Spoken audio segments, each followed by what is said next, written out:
Hey guys, tonight we're heading somewhere a little darker, a little smokier, and, well, extremely illegal by modern standards. Welcome to ancient Rome, not the marble arches and togas you see in textbooks, but the dim, crumbling back streets where a certain kind of business never slept. You're about to walk into the Lupanar of Pompeii, the city's most infamous brothel. And here's the twist. You're not coming in as a curious tourist or some swaggering legionnaire. No. Tonight, you are the newest addition to the brothel's lineup, and spoiler alert, you probably won't survive this. So before you get comfortable, take a moment to like the video and subscribe, but only if you genuinely enjoy what I do here. I mean, no pressure. And hey, let me know in the comments what city you're watching from and what time it is right now. I love seeing who else is wide awake and spiralling through history with me. Now, dim the lights, maybe turn on a fan for that soft background hum, and let's ease into tonight's journey together. You don't remember when they sold you. It's all a blur, an overheard deal at the market, the clink of coins and the sharp tug of someone grabbing your arm too hard. You're no one important, no senator's daughter or priestess. Just one more mouth in a city that never stops eating. The man who drags you here doesn't speak much, just gestures and shoves, like a handler with livestock. By the time you reach the Lupanar, your sandals are scuffed to ruin and your legs ache from walking in circles through Pompeii's alleys. The brothel looks ordinary from the outside, a narrow building pressed between a bakery and a tavern. 2 floors, faded frescoes on the walls. The wooden sign above the door shows a wolf, Lupa, the namesake. It's not just an animal, you're told. Lupa is slang. You're the wolf now, girl. Inside, it's even darker. The air is thick with oil smoke, cheap perfume, and something sour, like old wine left out in the sun. You squint as your eyes adjust. There are maybe 5 small rooms along the hall, each with a low stone bed built right into the wall. No mattress, no privacy, just thin curtains hanging like tired ghosts. The walls are painted with erotic scenes, some awkward, some almost laughable, and some that make your stomach twist. A woman greets you. Her teeth are stained with beetle, her hair pinned up in loops like she once aspired to elegance and gave up halfway. She's the matrona, the one who keeps the girls in line and the customers in motion. She doesn't ask your name, just hands you a ragged shift and points to the back room. You'll be sharing a cell with another girl, older, who barely lifts her eyes when you enter. She's been here long enough to stop caring. There's no training, no orientation. Your body is the product, and everyone assumes you already know how it works. You sit on the stone bed, knees drawn up, and listen to the noises from outside. Street laughter, carts rolling by, men shouting. And then, a knock on the door. You don't answer. The knock gets louder. Someone else, probably the matrona, pulls back the curtains and shoves a man in. Middle-aged, smells like olives and rust. He gives you a quick glance like he's checking produce. Then he starts undoing his belt. Your heart hammers. You freeze. It's your first night, and this man, whoever he is just another Roman with a few coins and no concern for the new girl's feelings. You think about screaming, but no one here would help you. In fact, they'd probably charge the client extra for the noise. So you go still. You endure. And afterwards, when he leaves and drops a single quadrans, the Roman equivalent of pocket change, you realise this is your life now, at least for a while, as you lie there, still numb. A flicker of conversation drifts from the hall. Another girl is joking in Latin with a regular. She calls him Mars and herself Venus, but the laugh is forced.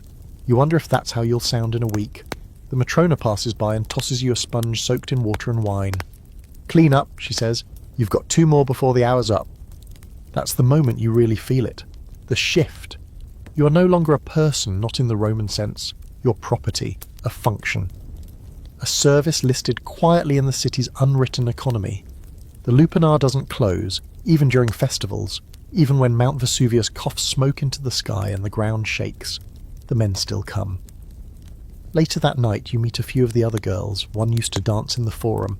Another swears she was once the mistress of a merchant who died at sea. They all have stories and none of them match. You lie and say your name is Lucia. It's not, but it's the one you'll wear now. Carved into graffiti, scrawled on walls, maybe even whispered fondly by a soldier on leave who forgets your face before sunrise. The only real light in the brothel comes from oil lamps shaped like genitalia. Subtlety isn't Rome's strong suit. Shadows flicker across the erotic murals. You stare at a painting of a woman riding a man like a chariot, eyes wide and lips parted. She looks like she's enjoying it. You know better. That night, you sleep curled in a corner with your tunic sticking to your skin. The stone beneath you is cold. The girl beside you mumbles in her sleep. In the distance, someone is still working. A door slams. Another man enters. For him, this place is a playground. For you, it's a prison. And just like that, the first night is over. Morning comes not with sunlight, but with the rattle of footsteps on stone and the wafting stink of sour wine and sweat. There's no rooster crowing. No golden beams slipping through curtains, because there are no windows, just a few slits in the wall and a small grimy oil lamp that burned out hours ago. You wake up stiff and sore, stuck to your tunic, your hair tangled from tossing on the rough stone slab that passed for a bed. Your cellmate is already gone, probably dragged into the morning rotation, and you're left alone in the silence that never quite feels peaceful. There's no breakfast.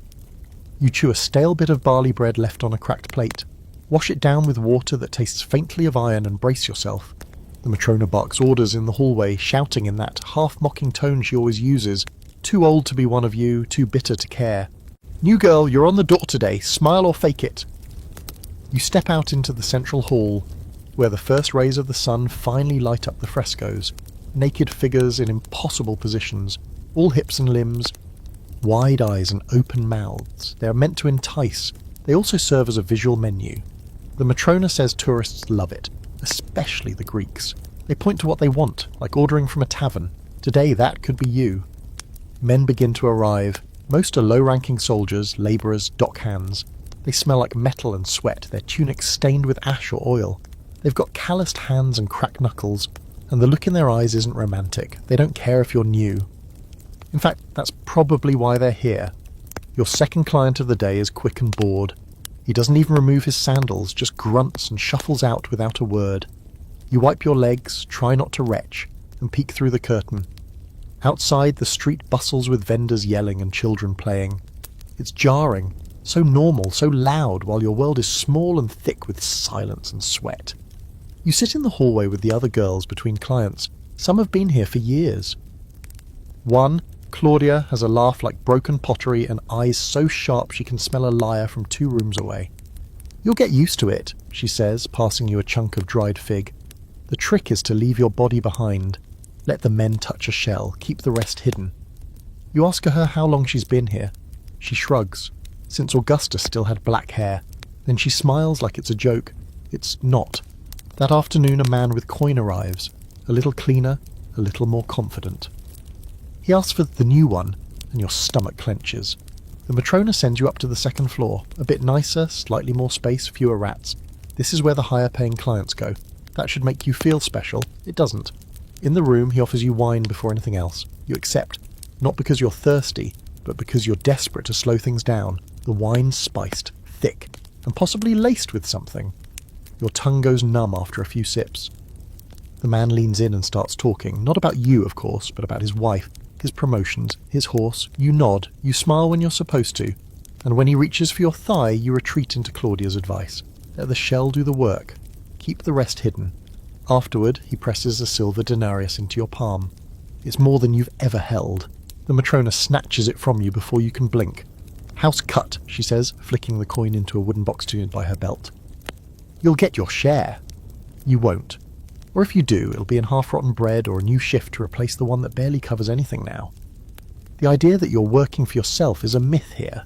You're a slave, even if you weren't bought in chains. The walls don't care about your contract. Neither does Rome. Later that evening, one of the girls collapses in the hallway.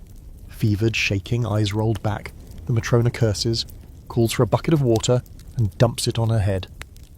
She's fine, she mutters. She's not. You help drag the girl back into her room, her skin burning hot to the touch. Someone whispers it might be febris campana, the Campanian fever, a sickness that sweeps through brothels and baths every few months. Some survive, others just stop showing up to the hall. There's no physician coming. You chew on a sprig of rosemary and smear crushed mint under your nose to mask the stench. Some girls burn incense and mutter protective charms. Claudia rubs ash on her wrists and spits over her shoulder. Keeps the bad gods away, she says. She's only half joking. The day ends with another handful of clients. Your body stops reacting. You stop counting. Somewhere in the mess of hours, you realise you haven't heard your real name in days. No one here uses them. You are the blonde one, the quiet one, or the one from the provinces. Homes make things too real, too permanent, and gods know you don't want to stay real here. As night creeps in again, the girls gather in the hall. Someone hums an old song, soft, chant, probably Greek. Claudia leans back against the wall and whispers about the meretresses who used to own their own rooms, their own slaves. They wore pearls, she says, and took senators to dinner. You ask what happened to them. She snorts. They got old. You try to imagine growing old here, wrinkled, bent, still painted with coal, still waiting behind a curtain for the next man to point to your picture on the wall. You can't picture it. The thought makes you sick. That night, you lie in your cell, listening to the city buzz outside. Someone plays a flute in the forum. Laughter rises from a nearby tavern. A dog barks, and then again, and then silence. You press your fingers to the wall and trace the cracks like constellations. If you close your eyes, you can almost forget the bed beneath you is stone. Almost. By now, you've learned that in Rome everything has a label. Olive oil, citizenship, wine, even the gods, and so it shouldn't surprise you that people like you come with paperwork too. You're not just some stray picked off the street. You're a commodity with a status, a name on a dusty registry somewhere, and a fine if you vanish without paying your dues. Today the Matrona takes you through the formalities. You're going to be legal, she says, sneering. A proper meretrix, congratulations. Doesn't make your back hurt any less. But hey, Rome loves its records. So you follow her through winding streets, the morning sun already punishing as you step over sewage channels and past bakeries selling yesterday's bread. She walks fast, muttering about schedules and quotas, and that bastard tax collector who keeps sniffing around. You pass temples, a few grand homes with painted columns, and then into the administrative belly of the city, where the walls are grey, the air is still, and everything smells like dust and ink. The clerk doesn't look up, just waves the Matrona forward. She hands him a note with your fake name, Lucia, the one you're stuck with now, and your price range. There's a form to fill out. He asks your age. The Matrona answers for you. You don't correct her, and just like that, you're licensed. A meretrix, official, taxable, inspectable. You're not a slave, but you're not really free either. In theory, you can keep your earnings. In theory, you can choose your clients. In practice, not a chance. Everything you earn goes first to the Matrona, who takes a cut, then to the house, which takes another, and finally to the city in the form of a brothel tax. If you miss a day, fine. If you get sick, too bad. If you run, they find you, mark your face, and drag you back. The Roman state doesn't care why you're here. They care that you're documented. You exist on paper now, like a sheep or a crate of dates. The registration number etched in some ledger will outlive you. Long after you're dead and the brothel is ashen memory, your name might still be listed in a column somewhere, sandwiched between two other unlucky women, taxed at the same rate as public toilets. The walk back is quiet. You look at people differently now, the shopkeepers, the noble women in their spotless stolas, the little boys chasing each other with wooden swords. They live above the line, you're below it. Later, Claudia tells you the real difference between a meretrix and a slave is paperwork. They brand the slaves, she says, and they register us. Same thing, different tools. You ask if she ever tried to buy her way out. She laughs. Buy my way out with what? Compliments? No, sweet girl, I get out when I'm too ugly to sell or too sick to care. But some women did. There's a story of one named Volumnia, used to be a high-end courtesan, the kind who could charge a month's wages for a night. She bought her freedom, moved to Rome, and married a baker. You ask if it's true. Claudia shrugs. Maybe, but don't waste time building a future on stories. That's not our job. As the day wears on, you start seeing the clients differently. You spot the patterns. The soldiers come in fast and rough, all adrenaline and rank breath. The older merchants talk too much and pay too little. The young ones fumble nervously and sometimes cry when it's over. One even tried to hold your hand. You let him. For a moment, because it felt like a flicker of something you couldn't name. But the worst are the ones who think they're generous. They give you dates, ask about your family, call you darling as they unzip their belts. They look into your eyes, wanting you to pretend they're not the same as the rest. And you do it, because pretending keeps you fed. But afterward, their coins feel colder in your palm than anyone else's. Some of the other girls make jokes to pass the time. They rank clients. They give them nicknames like Two Pumps or Whiskers. One girl claims she serviced a senator's nephew who brought his own scented oil and cried after. They're all broken inside, she says. They come to us because no one else lets them break in public. One evening, the Matrona gathers everyone in the atrium. The city's preparing for a festival, Ludi Romani, the Games of Jupiter, and that means more traffic, more men, more coin. Be grateful, she says, holding up a tally board with your names and daily quotas. The gods are smiling on us. You don't feel blessed. You feel like a meat stall before a feast. That night, you can't sleep. The cell is too hot. Your skin itches with sweat, and your stomach turns at the thought of tomorrow. You slip outside barefoot into the alley, behind the lupanar. The air is cooler there. A dog scampers by. You look up at the stars, yeah. You wonder where your mother is, if she thinks of you, if she even knows. You wonder if you'll ever leave this city, or if your bones will end up in a mass grave with the others who wore out their usefulness before 30. You wonder if the stars ever saw you as anything else. Inside, someone moans. A man yells for wine. The Matrona's voice barks again. Your break is over. You wipe your face, go back in, and disappear behind the curtain again. You don't recognise yourself anymore. Not in the mirror, there isn't one, but in the slow, creeping way your old self seems to evaporate like spilled wine on stone. Your name, your past, your old voice, fading. Instead, you're now Lucia. Not a person exactly, but an idea, a product. And even that's starting to feel too generous. You've become an arrangement of parts, offered up daily to men who never ask who you are unless they're drunk and pretending to care. And what name do they give you? Depends on who's paying. Sometimes it's Venus, sometimes Lupa, and other times something coarser shouted as a joke to the boys waiting outside. But your real name? The one you grew up with, the one whispered by your mother as she braided your hair. It has no place in this place. The brothel doesn't deal in honesty. Here, names are painted on walls, scratched in graffiti, carved into history, not as people, but as playthings. You discover your new nickname one day in the hallway. Someone, likely one of the guards or even a client, has written Lucia Fellatrix in charcoal just above your curtain. It's next to a crude drawing of you, or someone vaguely shaped like you, kneeling with a man's hand gripping your hair. You blink at it, trying to decide if it's a joke or an advertisement. Claudia sees you staring and snorts. You're official now, she says. Graffiti's like getting your portrait done in this place. All over the brothel walls, the same thing. Little snippets of lives reduced to vulgar quips.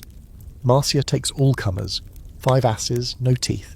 Or Felix says Livia is sweeter than wine. Some are boasts left by clients, others desperate attempts at fame by the girls. A few are just mean, but they're everywhere. Black smudges, carved lines, 1,000 ghosts scratching to be remembered. You start to see how reputation works here. Not like in noble circles where virtue and manners get you invited to banquets. In the brothel, reputation is more visceral. It's about who cries less, who makes clients laugh, who's quiet, who's wild, who does things no one else will. You don't get ahead by being nice, you get ahead by being memorable. And yes, sometimes that means you start playing into it. You laugh louder. You wear your tunic a little lower. You try new tricks. You pretend you enjoy it even when your soul is curled up in a corner somewhere. Because if they like you, maybe they'll come back. If they come back, maybe the Matrona will give you a better room, a longer break, or an extra handful of coins to keep you quiet. But there's danger in becoming a favourite. Some men don't just want your body, they want ownership. You hear stories. A girl named Sevilla had a client who started following her home at night. He left gifts, carved her name on his sword, even tried to drag her from the bathhouse once. The Matrona had to pay off a guard to make him stop. And then there's the fringe story. The one Claudia tells in hushed tones about a girl whose name was scratched onto so many walls that her spirit supposedly haunted the Lupin after she died. Talia, they called her. Said she could whisper your name to a client at just the right time and ruin you. Probably nonsense, but still. Every time you walk past the stairwell and the air turns cold, you wonder. So you keep your head down. You perform well, but not too well. You keep your curtains slightly open, but never invite anyone in unless they've paid. You learn the delicate art of being seen just enough to survive. Then one day, a soldier comes in with ink on his hands and a grin on his face. "You're Lucia, right?" he asks, leaning against your doorway. "You're the one from the wall." He points to a nearby scrawl where your name is paired with an exaggerated description of your talents. You nod cautiously. He grins wider. "Good. I want to see if the rumours are true." You do what you must. After he leaves, you stare at the wall. That one sentence, just 5 or 6 words, has sealed your identity tighter than any name ever could. You are now that girl, and unless someone else becomes the new gossip, you'll stay that girl for months. There's a kind of power in it, twisted though it may be. You learn that graffiti can drive business. Some girls bribe young men to scribble flattering things about them in the bathhouses. Others invent wild stories about their performances just to get a few more glances. One girl even fakes a love letter from a senator and leaves it on her bed by accident. But power like this is fragile. One nasty comment, one bad encounter, and the whispers start. A single carved insult can destroy weeks of effort. Smells like fish, cries too much, steals coin. Even if it's not true, it lingers. Rome loves spectacle, but it has no patience for scandal unless you're rich enough to enjoy it. You begin to write too, just once, late one night with a bit of charcoal and a shaky hand. On the back of your wall where no one goes, you scrawl your real name, tiny, private, just for you. As if to say, I was here, I mattered once, and maybe one day, centuries from now, someone will find it. Maybe an archaeologist with soft gloves and wide eyes will kneel in front of your hidden name and whisper it out loud, wondering who you were. But for now, the world only knows Lucia. You wake up to voices in the hallway, drunken, slurred, and loud enough to shake the dust from the rafters. Someone's already started drinking, and the sun hasn't even cracked over the rooftops yet. You press your hands to your face and breathe deep. But the air's already thick with smoke from last night's torches and the tang of unwashed bodies. There's no peace in the Lupanar. Even in your dreams, the work doesn't stop. As you stretch your legs, sore and scratched from another long shift, you catch sight of Claudia crouched by the wall with a bit of charcoal in her hand. She's adding something, an arrow maybe, or a crude figure with exaggerated parts. You raise a brow and she smirks. Just correcting history, she says, tapping the wall. He said I was boring. Now I'm the one who made him cry. You laugh a little. Not because it's funny, but because it's true. In this place the walls speak louder than any of you ever could. Everything is written down, scratched into the stone like the gods themselves are keeping score. You've passed your own name 3 times already this week, sometimes paired with praise, sometimes something less kind. The graffiti shifts daily. New names, new boasts, crude sketches of acts that make even you wince. And this is how your reputation lives on, not in letters or poetry or family lineages, but in jokes scrawled near the latrines, in scribbled hearts and badly drawn male anatomy, in phrases like Lucia, 3 times before sunset, and ask for her by the red ribbon. The men read it like it's gospel, pointing and laughing, hunting down girls like they're menu items. Some of the more ambitious ones even start their own rumours. I heard she did it on a roof. She sings during... She'll bite you if you ask. It's like living in a theatre with no curtains and no scripts, just constant improvisation, one where your body is the punchline and the audience always wants more. Some days, you try to write back, a quiet rebellion.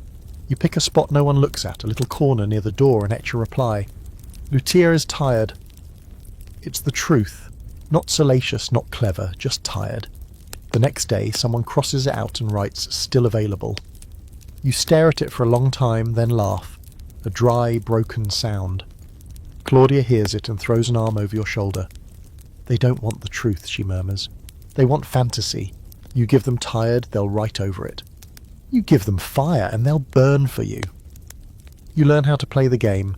If the walls want stories, you give them stories. You tell a young client that you once served the high priest of Jupiter himself. He cried after, you whisper. Said no one ever made him see the gods like that. The boy's eyes go wide and he tells his friends. A week later, there it is on the wall. Lucia, blessed by Jupiter himself. It works. For a little while, more clients ask for you by name. A few bring gifts, figs, perfume, a cheap necklace with beads that rattle like bones. You wear it anyway. Not because it's pretty, but because it makes the others jealous. And in a place like this, jealousy is one step removed from power. But power is slippery. You hear about a girl in another brothel who got too famous. Her graffiti was everywhere, from the bathhouses to the amphitheatre walls. She was called the Mouth of Mars, and the men loved her. Then one day she disappeared. Some say a jealous wife had her taken. Others say she ran off with a nobleman and was never seen again. Claudia thinks she was silenced. Too many people knowing your name, she warns, isn't always good. Still you keep writing. In the margins, in places no one notices. Some are bold lies, others are half-truths. Once you write, Lucia has never loved. A day later, someone replies with, she doesn't need to. You don't know if it's mocking or kind, but it makes your chest ache a little. The good kind, the kind that feels like being seen. Some girls hate the graffiti, they scrub out the walls during breaks, angry that their worst nights have been turned into punchlines. One even tries to wash off a nasty message with wine, tears falling silently as she scrapes the stone until her hands bleed. But the words always come back. New ones, meaner ones. It's like the walls have a life of their own, hungry, cruel, immortal. The Matrona, of course, loves it. Free advertising, she says. Nothing draws them in like a bit of scandal. She even pays a boy to sneak into the nearby bathhouse and write a few choice lines. Ask for Claudia, she'll ruin you in the best way. You watch her smile when she hears it worked. She's old, but she understands what sells, and it's not just walls. Coins come marked too. One day, a client presses a denarius into your palm and says, I wrote your name on this, so I don't forget you. You turn it over, sure enough there's a shallow scratch L. That's all. But it hits you hard, you think of it, travelling through the city, passed from hand to hand, your name on a coin like an emperor's face. You don't know whether to feel proud or afraid. It's easy to forget that outside these walls you're still illegal in some ways. The graffiti is tolerated, but if you write the wrong thing, mock a senator, insult a god, you could be flogged or worse. A girl once scrawled a joke about a magistrate's performance, and within a week she was gone. No one saw her taken, no one ever spoke her name again, so you choose your words carefully. You make yourself funny, sexy, mischievous, never dangerous. The walls can destroy as easily as they elevate. By the end of the week, you see your name in 5 different spots. 1 is flattering, 2 are crude, 1 is definitely written by you. And one just says Lucia cries sometimes. You stare at it, throat tightening. It's not yours, it's not signed, and it's not wrong. Someone saw you. Really saw you. That's rare. You don't erase it, you leave it there. The first time you're told how to dress, you laugh, not out loud. You know better than to let the Matrona hear you. But inside, deep in that tiny flicker of yourself you've been trying to protect. You'd think, given what you do, they wouldn't care what you wear. But they care very much. In fact, Rome insists on it. You don't just work as a meretrix, you advertise. With your hair, your clothes, your scent, and even your shoes. You're a walking signal that tells the world, this is what I am. You don't wear a toga, that's reserved for citizens, for noblemen, and oddly enough for dishonoured women, those on trial or banished from respectable society. They call it the toga muliebris, and it's not flattering. It's meant to shame. But you get the stola meretricia, the working girl's wrap. Thin, clingy, dyed in colours that scream for attention. Reds, oranges, deep yellows, colours no decent Roman matron would ever be caught dead in. You slip it over your head like armour, if armour were made to expose every part of you instead of protect it. The fabric smells faintly of musk and old oil, reused and reworn by countless girls before you. It clings in all the wrong ways, highlights every bruise, every curve. You used to dress in layers, wrapped and modest. Now it's just a whisper of cloth meant more for the eye than for warmth or dignity. And then there's the jewellery. Cheap bangles clack against your wrists, little bells sewn into your hem to announce your presence like some kind of animal in heat. If you're lucky, you might get glass beads or bronze pendants, but nothing real. Real jewellery is for real women, not women like you. The Matrona ties your hair high, tight and harsh. It lifts the face in, she says, yanking until your scalp burns. She adds a smear of rouge across your cheeks and a dab of kohl around your eyes. The effect isn't subtle. It's meant to exaggerate, to create a version of you that no longer looks like someone's daughter, sister, friend. You become something ornamental, like a statue in a temple no one prays at. Some of the girls take pride in it. One, named Diona, struts through the hall like a parade float, hips swinging, anklets jangling. She paints her lips with crushed berries and weaves ribbons into her hair. Men love the performance, she purrs. If you play the part well enough, they don't care what's underneath. She's not wrong. The better you look, the more they pay. Even if you feel like a fraud, especially if you feel like a fraud. But the outfit comes with risk. Walking through the streets in your stola means every eye lands on you. Not with respect, with hunger, with mockery, with entitlement. Even when you're off duty, fetching wine or running errands for the Matrona, Men shout things, boys throw pebbles. Older women pull their children close. You're not a person, you're a warning, a lesson. One afternoon you pass a group of senators' wives near the forum. Their hair is piled in perfect coils, their stolas white and unwrinkled. One of them looks at you like you're something scraped from the bottom of her sandal. You stare back just for a second, and for a heartbeat you wonder, what if you'd been born behind one of those marble walls instead of outside them? Would your voice sound like hers? Would your hand be soft? But the Matrona pulls you along before the thought can settle. Don't linger, she hisses. They can't save you, and they won't. At night, you try to remove the makeup, but the kohl never comes off completely.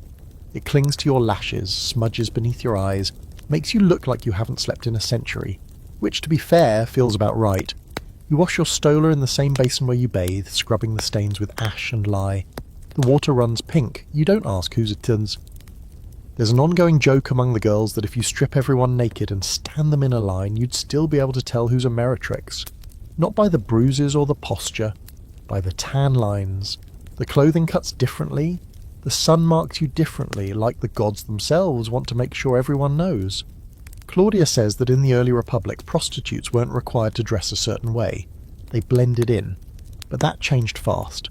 Rome likes order, and it especially likes knowing who's respectable and who isn't, so they made rules. Clothes became boundaries. If you wore the wrong fabric, the wrong colour, the wrong pins in your hair, you could be arrested, or worse, mistaken for someone who mattered. You once asked what would happen if you dressed like a lady. Claudia just looked at you and said, you'd be stripped in the street, publicly. They'd call it a mistake, but it wouldn't be, so you stop asking. Instead, you play your part. You sway your hips when you walk, let the beads clink softly with each step. You bite your lip just enough to draw eyes. You stand in the doorway with your shoulders tilted, your chin lifted, like you're inviting everyone and no one all at once. Some nights you catch a glimpse of yourself reflected in a polished amphora and wonder who she is. She looks like someone who knows what she's doing. But when you lie down, when the stola is peeled away and your face is scrubbed raw, the performance ends. You're just skin and bone and exhaustion. You curl up on the stone slab, arms wrapped around your knees, and pretend you're somewhere else, somewhere warmer, softer, somewhere you can wear linen that doesn't scream. And in that dream, no one looks at you like you're a thing. You learn early that nothing is free in Rome. Not air, not safety, and certainly not your time. So when the Matrona starts talking about taxes, you're not even surprised. You think this is all wine and coins? She scoffs. You think the gods pay for oil and plaster and clean water? No, you do. Every moan, every bruise, every drop of sweat on this floor is taxed. She says it like it's obvious. And maybe it is, in a city that keeps track of everything with ledgers thicker than temple walls. You're not just a body anymore. You're an economic unit, part of Rome's great machinery. A working girl is revenue, and Rome wants its share. So you're taken again, this time to the local tax official. He sits behind a stone desk in a cramped, windowless office near the forum, with ink stains on his fingers and no expression on his face. The Matrona hands him a list. It's not even subtle, just names, prices, services. Yours is third from the top. Lucia, 2 asses per visit, 8 per day, projected. She may as well have chiselled it in stone. The official makes a noise in his throat, scribbles something and hands over a stamped document. You are now entered in the Aerarium, Rome's central treasury. That little mark on your name, it means you're being taxed like a craftsman. Like a baker, a smith, a weaver. Except they don't get bruised for their work. Your tax is daily, not monthly. The city assumes you're earning every single day. If you're sick, still taxed. If you're bleeding, still taxed. If you fall in love and try to run away with some sweet-talking client who promises to save you, the city will slap a fine on your absence and add interest while you're gone. The Matrona says there's even a penalty if your clients report bad service. Customer satisfaction, Roman edition. Some of the older girls joke about it. Should have been a gladiator, Claudia mutters. At least they get cheered when they bleed. She's not wrong. You watch as one of the younger girls hands over her earnings from the day, 5 asses, and gets 2 back after the house cut and taxes. The rest vanishes into the pockets of officials and the Matrona's private stash. You ask where it all goes. Claudia shrugs. Into marble columns and cheap statues of men with their arms raised like they invented fire. You paid for a bathhouse last week. Hope it's warm. but some things make it worth watching. On market days, a small portion of your tax goes to the congiarium, grain or olive oil distributed to citizens. That means technically you're feeding the poor, not that they'd thank you if they knew. One of the house slaves spits every time he passes you. My brother works for the Bakers Guild, he says. He gets taxed less than you, and he still sleeps in a bed. The city sends a collector every week to tally and threaten. He's lean, sunburnt, with a wax tablet and a permanent smirk. "How's business, Lucia?" he asks as he scratches your name into the wax. "Keeping the empire strong?" You smile with your teeth and say nothing. Anything more could cost you. He tells you once that Augustus himself legalized prostitution during the early empire to stabilize morals. You nearly laugh. Apparently the state thought giving people an outlet would keep their appetites in check. As if Rome didn't thrive on appetite. Lust, wine, conquest, spectacle. It's all the same, and you're a cog in the middle. The system is so structured it's almost funny. You know how many visits are expected of you each day? You know your price, your rank, your permitted hours of rest. You even know what paperwork needs to be filed if you want to change brothels. Not that the Matrona would ever let you. She paid for you after all. You're not a person to her, you're a walking investment. And yet there's a strange irony in it all. In a society obsessed with hierarchy, registration gives you a bizarre legitimacy. You're not hiding, you're not breaking the law. In fact, you are the law. Etched into stone, taxed, counted, weighed. You're more official than half the senator's affairs. There's even a strange kind of freedom in being so visible. No one's pretending you're something you're not. You don't have to worry about losing status. You never had any. What can they take from you that hasn't already been taken? But still, you dream of the loophole. Some girls manage it. They find a patron, rich, lonely, maybe guilty, who buys them out, covers their taxes, sets them up in a small villa. They become kept women. Not exactly love, but better than stone beds and tax visits. You hear rumours of one who married a merchant and now walks the forum in silk. When you ask Claudia, she just snorts. 1 in 100, maybe. You try not to hope. Hope, like love, gets taxed in places like this. So you do the math, you count the coins, you keep a secret stash under a loose tile beneath your bed, 8 sestertii and 3 tiny bronze charms shaped like fish. Not much, but it's yours. No taxes, no cuts, just enough to remind you that some part of your labour belongs to you. Even if it never adds up to freedom, it gives you something the city can't touch. One night a client asks you what your price is, and you give him the number. He whistles. That little? You smile and say, "You should see what Rome takes." He laughs, not realising you're not joking. When he leaves, you sit by the oil lamp and count your earnings for the day. You made 15 asses. You get to keep 3. The rest disappears into the void of empire, along with your youth, your voice, your real name. The lamp flickers, the walls are quiet, and outside the empire spins on, fed by men like him, women like you, and a tax ledger that never sleeps. There's this myth that floats around the brothel like incense smoke, that a good night can change your life, that if the right man walks in with the right purse and a soft enough hand, he'll offer enough coin to buy your freedom, or at least let you sleep through till morning without flinching at every creak of the floorboards. You don't believe in myths anymore, but you still wonder sometimes what you're worth. It hits you the first time a client pays with a single quadrans, 1 copper coin, less than what it costs to buy a cup of vinegar wine or a handful of figs past their prime. You turn it over in your hand after he leaves. It's sticky, warm, and stamped with the face of some minor emperor you can't even name. You stare at it too long, like it might explain something.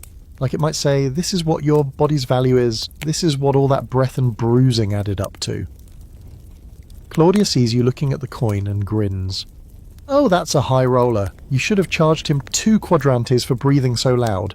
You laugh, but it curdles in your throat, because that price, it's normal. In fact, it's generous if the client's polite and doesn't ask for anything extra. Nights, you're doing 5 or 6 men for less than the cost of a good pair of sandals. And yes, some girls charge more, especially the ones who've got regulars or a special skill.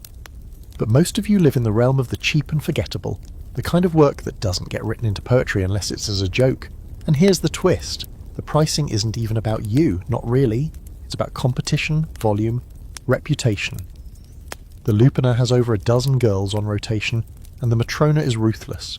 If your numbers drop, your rates drop. If someone younger or prettier shows up and starts pulling in more traffic, you suddenly become discounted. You could be the hardest working girl in the building and still find your rate shaved down like a pig at market. It's not about desire, it's about math. Some of the wealthier clients, those with gleaming sandals and perfumed cloaks, ask for the high-end experience. They want you to pour wine, sing a little, stroke their egos before they even touch your skin.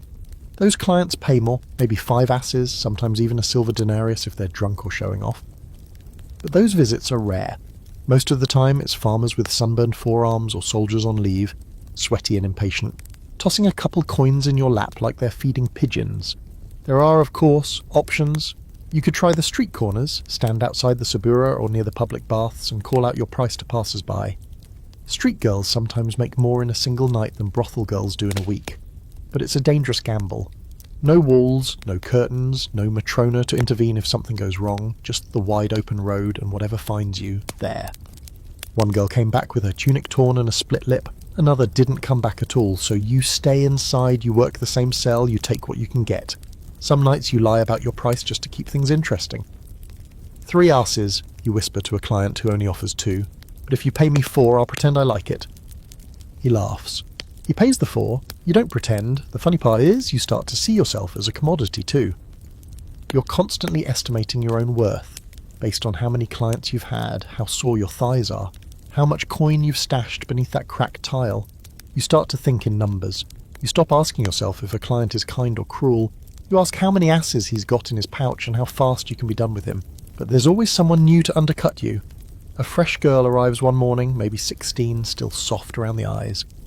And suddenly the regulars are lined up outside her cell. She's cheap, she's quiet, she still flinches like it's her first day, and that excites them. You see your coin count drop by half that week. Claudia watches you stew and pats your arm. Don't worry, they always get tired of the shiny ones. Give her a month. She's right, they always do. The city chews through women like dates at a feast, sweet for a second, gone before the main course arrives. One evening, you get a client who doesn't ask your price. He just looks at you for a long time, then leaves 5 asses on the floor before he even touches you. He's not rough. He doesn't talk much. When it's over, he asks your name, your real one. You hesitate. Then you lie. Of course you lie. After he leaves, you don't even move to pick up the coins right away. You just sit there, letting your breath slow. And for a few minutes, you let yourself imagine what it would feel like to be expensive, not just in coin, but in worth. To walk down the street and have people lower their voices. To be the kind of woman no one could afford. But you're not. You're here, in this cell, counting copper. The Matrona drops by to collect her share.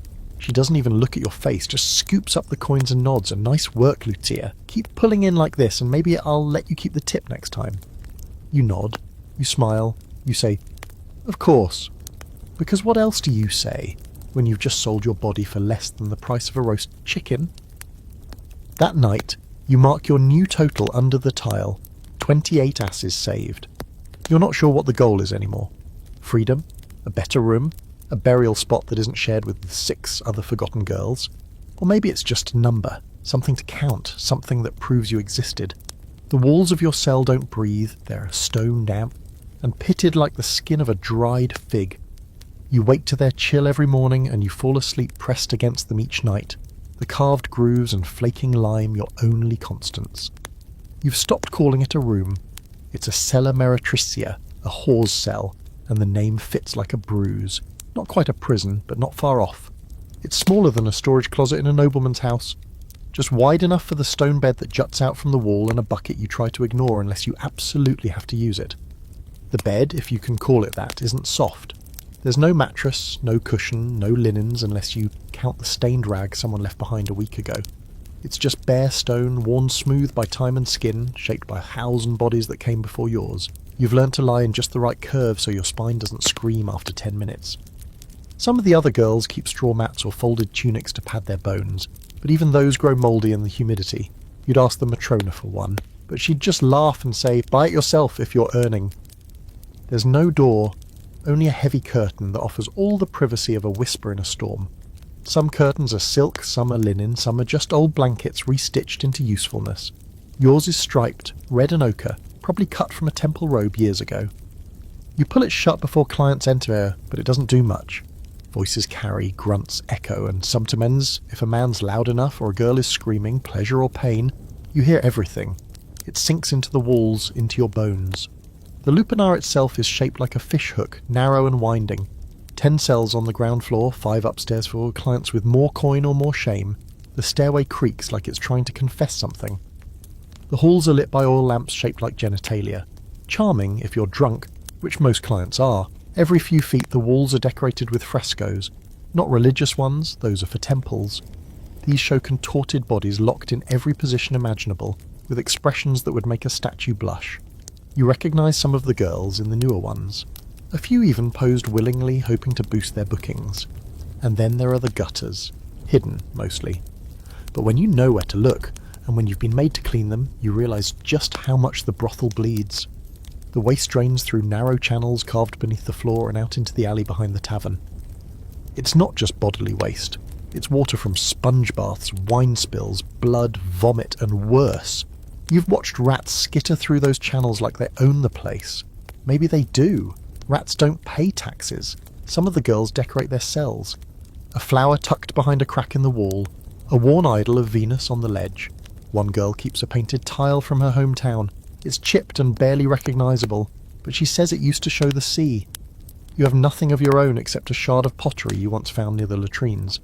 You scratched a line into it every day for a month until it broke. It didn't matter. You'd already lost count. There are whispers of a secret passage under the brothel. A collapsed tunnel, some say, that leads to a buried shrine or maybe a forgotten escape route. It's probably just a myth, like so many of the half-truths that keep the girls half sane. But Claudia once swore she saw a crack in the wall near the back stairs where cold air leaked in, like the breath of the underworld itself. If I ever vanish, she told you, don't look for me, just listen for the wind. And there's something else. Something that gets under your skin more than the cold or the rats or the stink of oil and sweat. It's the way the space feels watched. Not by clients, not by the matrona, but by time itself. Every cell feels crowded even when you're alone, like the ghosts of other girls are sitting on the edge of your bed waiting their turn. You sometimes catch yourself murmuring sorry under your breath as you lie down, as though borrowing their space without permission. Once, late at night, you notice a faint outline carved into the wall above your head. It's hard to see, worn down by candle smoke and damp, but you can just make it out. A name, probably, etched there in tiny Roman script. Not Lucia, not anyone you've heard of, just a forgotten girl from a time before yours. You run your fingers over the faded letters and feel a strange, hollow solidarity. She was here, she slept here, she endured. The architecture of the brothel is built not for comfort, but efficiency. The rooms are small, so more clients can come through faster. The beds are stone, so they never need replacing. The walls are plaster because it's cheap and easy to paint over when someone dies, and they do sometimes, quietly. A girl who slips away in her sleep from fever, or bleeds out after a miscarriage. They're wrapped and carried out before dawn, replaced by noon. No monuments, no graves. Their names are sometimes wiped from the walls. You wonder if that will be you someday. But for now, you light your oil lamp and sit beside the stone bed. The flame flickers, throwing shadows across the grotesque fresco opposite your curtain. 2 figures entwined in something you've never tried and hope never to. You turn your head. You look at the wall beside you instead, the empty wall, the one you haven't written on. Yet. You press your finger to the stone and trace a line, then another, until it starts to look like something. A symbol, a letter, a mark that says you were here too, not a name. Not a price, just a scratch in the wall. Yours. You learn the rhythm of the day not by clocks or sundials, but by footsteps. The shuffle of boots at the entrance, the slow, greasy slide of the curtain, the weight on the bed, the clink of a coin on the floor. Morning begins with the drunk and desperate, men who never made it home the night before. Midday brings the working class, the ones who've slipped away from their stalls or their smithies for a quick escape before heading back to wives who ask too many questions. Evening, though, that's when things turn theatrical. The lamp's flame flickers lower, the wine flows freer, and the clients arrive in pairs or packs, already loud and laughing, slapping each other's backs like they're at a festival instead of lined up to spend 3 minutes with a woman who forgot how to cry properly. You're their entertainment. Not their secret, not their shame, their hobby. You see it in their faces, the way they swagger in like they own the place. And for a few coins, they do. Your curtain rustles. A figure enters. You don't look up at first. Part of the ritual. If you keep your gaze low, sometimes they feel powerful, important. Sometimes they tip more. But this one is different. The scent hits you before the voice, not the usual tang of sweat and cheap oil. No, this one smells like myrrh and citrus and something expensive you can't name. You glance up. He's young, dressed in a pale tunic that hasn't seen a stain in weeks, and his fingers are ink-stained, not dirt-stained. A scribe or a scholar. He says your name like it's something he rehearsed. Lucia, right? You nod. He smiles too long. They say you're quiet. The quiet ones are their own category. Some clients don't want moans or banter. They want you still, docile, compliant. You learn to read the cues fast. How they hold their belt, how they stand, whether they touch you like a vase or a tool. This one's eyes flicker around the room, taking in the frescoes, the curtain, the faint scratch marks on the wall. He fidgets. He talks first. They do that sometimes, the educated ones. He asks if the fresco across from you is meant to be symbolic. You don't answer. Not because you don't understand, but because it's safer not to speak until they ask you to. He seems to enjoy the silence, which tells you everything you need to know. He's gentle, or at least slower. Talks the whole time. Not to you, really. To himself. About politics. About his patron. About how women in the capital are too sharp-tongued and soft-handed. You're the opposite, apparently. Gritty, he says, running a hand down your arm. Real. You wonder if he thinks that's a compliment. Afterward, he leaves 5 aces, more than necessary. He tucks them under the edge of your tunic like he's giving you a secret. You want to throw them back at him.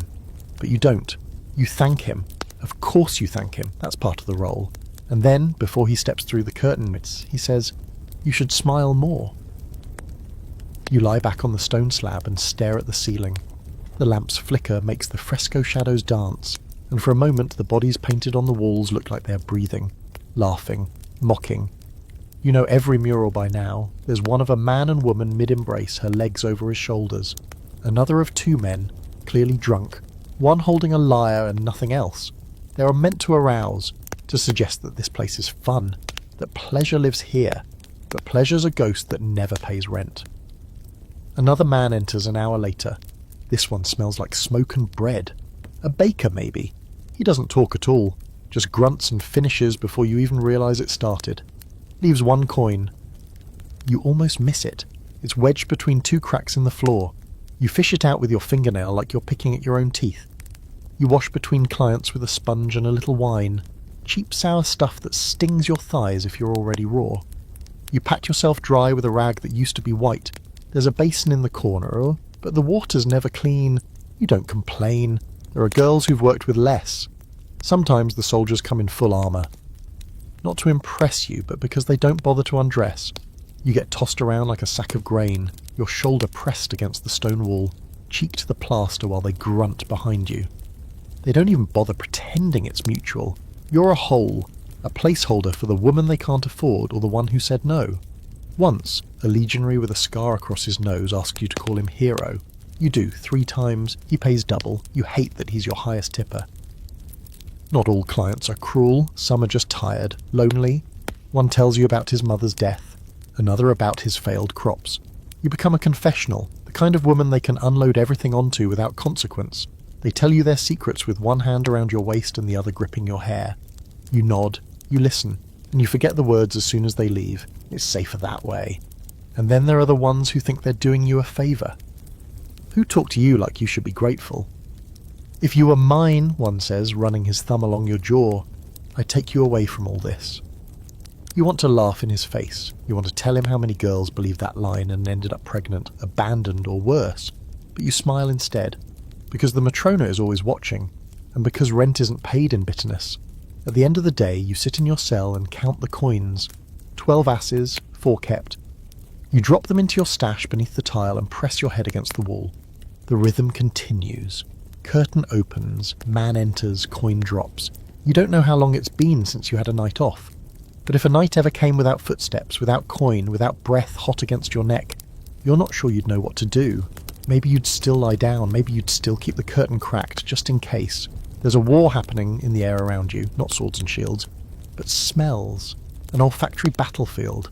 where every breath carries a reminder of what you've endured or what's still waiting just outside the curtain. Some girls dab themselves with perfume between clients, desperately trying to mask the sour tang of sweat, wine, and bodily fluids. Others lean into it, claiming the scent of labour as part of the allure. You're somewhere in between, trapped in a haze of incense, crushed herbs, and whatever oil you can scavenge that doesn't smell like old goat. You used to like certain smells, basil, fig, wood smoke. Now you can't stand them. Everything is tainted by the brothel's atmosphere. Rosemary reminds you of the sponge bath that barely took the blood off your thighs. Frankincense, once sacred, now reeks of the candle burned in your cell to cover the stench of a client who didn't bother to wash his hands or his feet or anything else. You inhale, shallow and cautious, measuring each breath like it's borrowed. Perfume is currency here.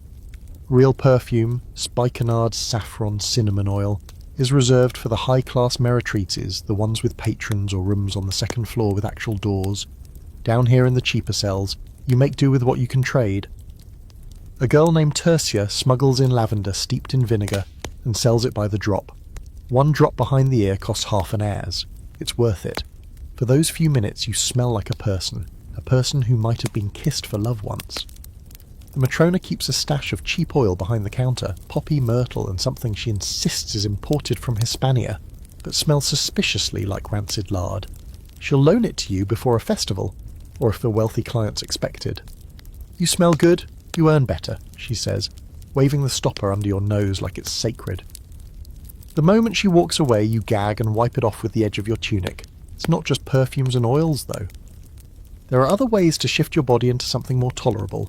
You learn about them slowly. Claudia teaches you first how to chew on mint leaves to freshen your breath, how to swish wine between your teeth and spit it out if you're too tired to drink but still need the burn to numb your mouth. You watch another girl crush cloves and rub them along her gums. It stings, but it hides the taste of everything else. And then there are the real drugs. A few of the older girls talk about the poppy syrup, a sticky reddish draught that dulls the ache in your hips, your back, your ribs, your heart. You try it once, mixed with mulled wine. It burns all the way down, then coats your insides with a kind of slow mercy. Everything slows. The pain becomes something distant, like a memory you don't care to revisit. You still feel him, the client, but it's like watching someone else take your place, someone who doesn't flinch, someone who doesn't mind. But the syrup is expensive. The Matrona doesn't supply it unless you're her favourite, or unless you've earned it by surviving someone particularly rough. You save up for it in secret. A few coins here and there, enough for a bottle if you can find someone willing to risk selling it to a girl like you. One day a client offers you something different, a little ball of dried leaves wrapped in linen. Eastern, he whispers, from Parthia, stronger than wine. You don't ask what it is. You don't want to know. You swallow it. It kicks in fast. Your mouth goes dry, your limbs melt, and for the first time in weeks, you don't feel dirty after he leaves. You just feel nothing. The danger, of course, is that the numbness starts to feel better than being alive. You see it happen to Tertia. She used to laugh, used to sing under her breath in Greek. Now she sleeps more than she works, her lips always stained with something you can't identify.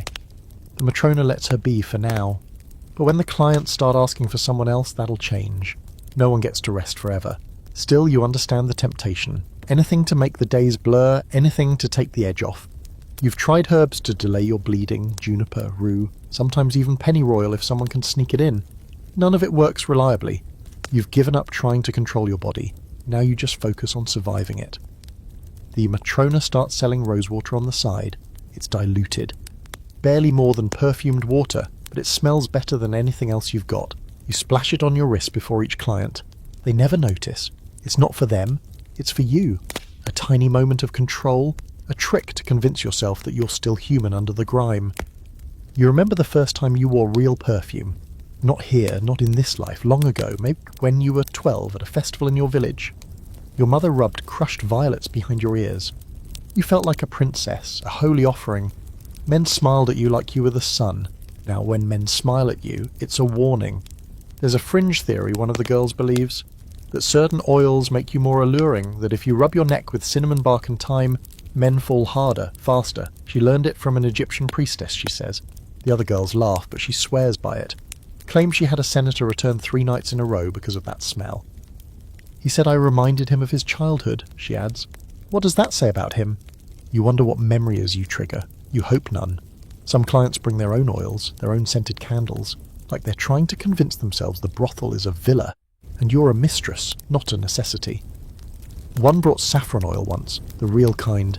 It clung to your skin for days, you loved it, and you hated it, because you kept catching the scent long after he was gone, and it made you remember everything you were trying to forget. The nose doesn't forget, the body doesn't either. So you keep your tricks. You burn mint leaves in a clay bowl, you wear that rose water, you chew fennel between clients and rub violet paste under your arms. It doesn't make you cleaner, it doesn't make them gentler, but it makes you feel less like an object someone forgot to rinse. And when the curtain draws open again, when another man steps inside smelling like fish or smoke or whatever rotting thing he's dragged from the docks, you breathe in your own scent first, what little you have left, and brace yourself. You're not in control, but for a few seconds, your body belongs to you. Mornings are the hardest, not because of the work, you're used to that now, but because of what comes after. The way your body aches in new, imaginative ways, the way your thighs stick together when you shift, the dull, pressing throb in your lower back, your knees, your wrists. You move like someone twice your age, every joint sending messages that say, this wasn't supposed to be your life. But there's no time for pity. There's always something to clean. The Matrona doesn't believe in rest. You think the Temple of Jupiter closes because the priests are tired, she barks, smacking a broom handle against the stone floor. Get up, sweep, scrub, smile. You're not just a worker, you're also the janitor, laundress, nurse, and, when someone vomits near the entrance, a sanitation crew. If a client bleeds on the stone bed, you clean it. If one leaves behind a mess that looks suspiciously like the insides of a sea snail, you clean that too. It's not even considered unusual. The brothel never sleeps, and so neither do you. You start your mornings with the ritual sponge bath. Not because it makes you feel clean, it doesn't, but because it resets your mask. You fill the basin with tepid water. Mix in some stale wine if you're lucky, and scrub the parts of yourself that have grown numb to touch. You don't look down while you do it. You just move your hands like you're polishing someone else's skin. You're always sore, inside and out. The stone bed leaves your back stiff and your muscles throb from hours of posturing, bending, climbing, straddling. There's no instruction manual for this work, but there is a learning curve. You've figured out how to angle your hips so it hurts less. How to tense your jaw when a client leans in too close. How to fake a noise that sounds convincing enough to make them finish faster. Every trick is survival. Sometimes you bleed after. Not from your moon cycle, though that comes too whether you want it to or not, but from inside. Small tears. You dab at them with the old linen, press honey into the wounds if Claudia can spare any. The Matrona doesn't care as long as you don't stain the bed. Keep the curtains open, she says. Air them out. No one wants to pay for mould. You don't cry anymore, not for the pain, not even when your body feels like a bruised piece of fruit. The tears dried up somewhere in week 2. Now it's just gritted teeth, blank eyes, and whatever song you hum under your breath to drown out the grunting. Pregnancy's always a threat. You've seen it happen. One girl, Cassia, disappeared for 3 months and came back with hollow cheeks and no baby. Another tried to keep hers. The Matrona gave her until the 2nd month, then sent her to a midwife who operated behind a tavern. She bled for 2 days straight, didn't leave her cell for a week. You hear her mutter prayers to Juno every night now, holding her stomach like it still remembers. You chew on rue leaves when you can get them. Bitter, sharp, said to keep the womb closed. Whether it works or not, who knows? But hope is a drug, and you've learned to chase whatever dose you can find. Some clients want more in the morning. They say they like the smell of sleep on a woman, that you're warmer, so less likely to fight. One calls you his sunrise girl. You hate that. He leaves early and pays well, but he always kisses your forehead before he goes, like he's blessing livestock. When he's gone, you scrub your face raw as if his lips left a mark only you can feel. And then there's the clean-up. You wash the floor with wine or vinegar if the smell's gotten too strong. You hang up the ragged sheets if you have them, to dry in the cramped courtyard behind the building. They flap like defeated flags, little reminders of your victory over the night. You organise the oil lamps, refill the basins, sweep the hallway, all before the Matrona comes around to check the tally board. The tally is cruel and unspoken. Your name, your cell number pair, and the scratch marks beside it. How many men you took, how many paid in full. Sometimes the Matrona adds notes. Requested again. Too quiet. cried. You glance at it when you pass, but never look too long, and it doesn't help to know the exact number. It never helps.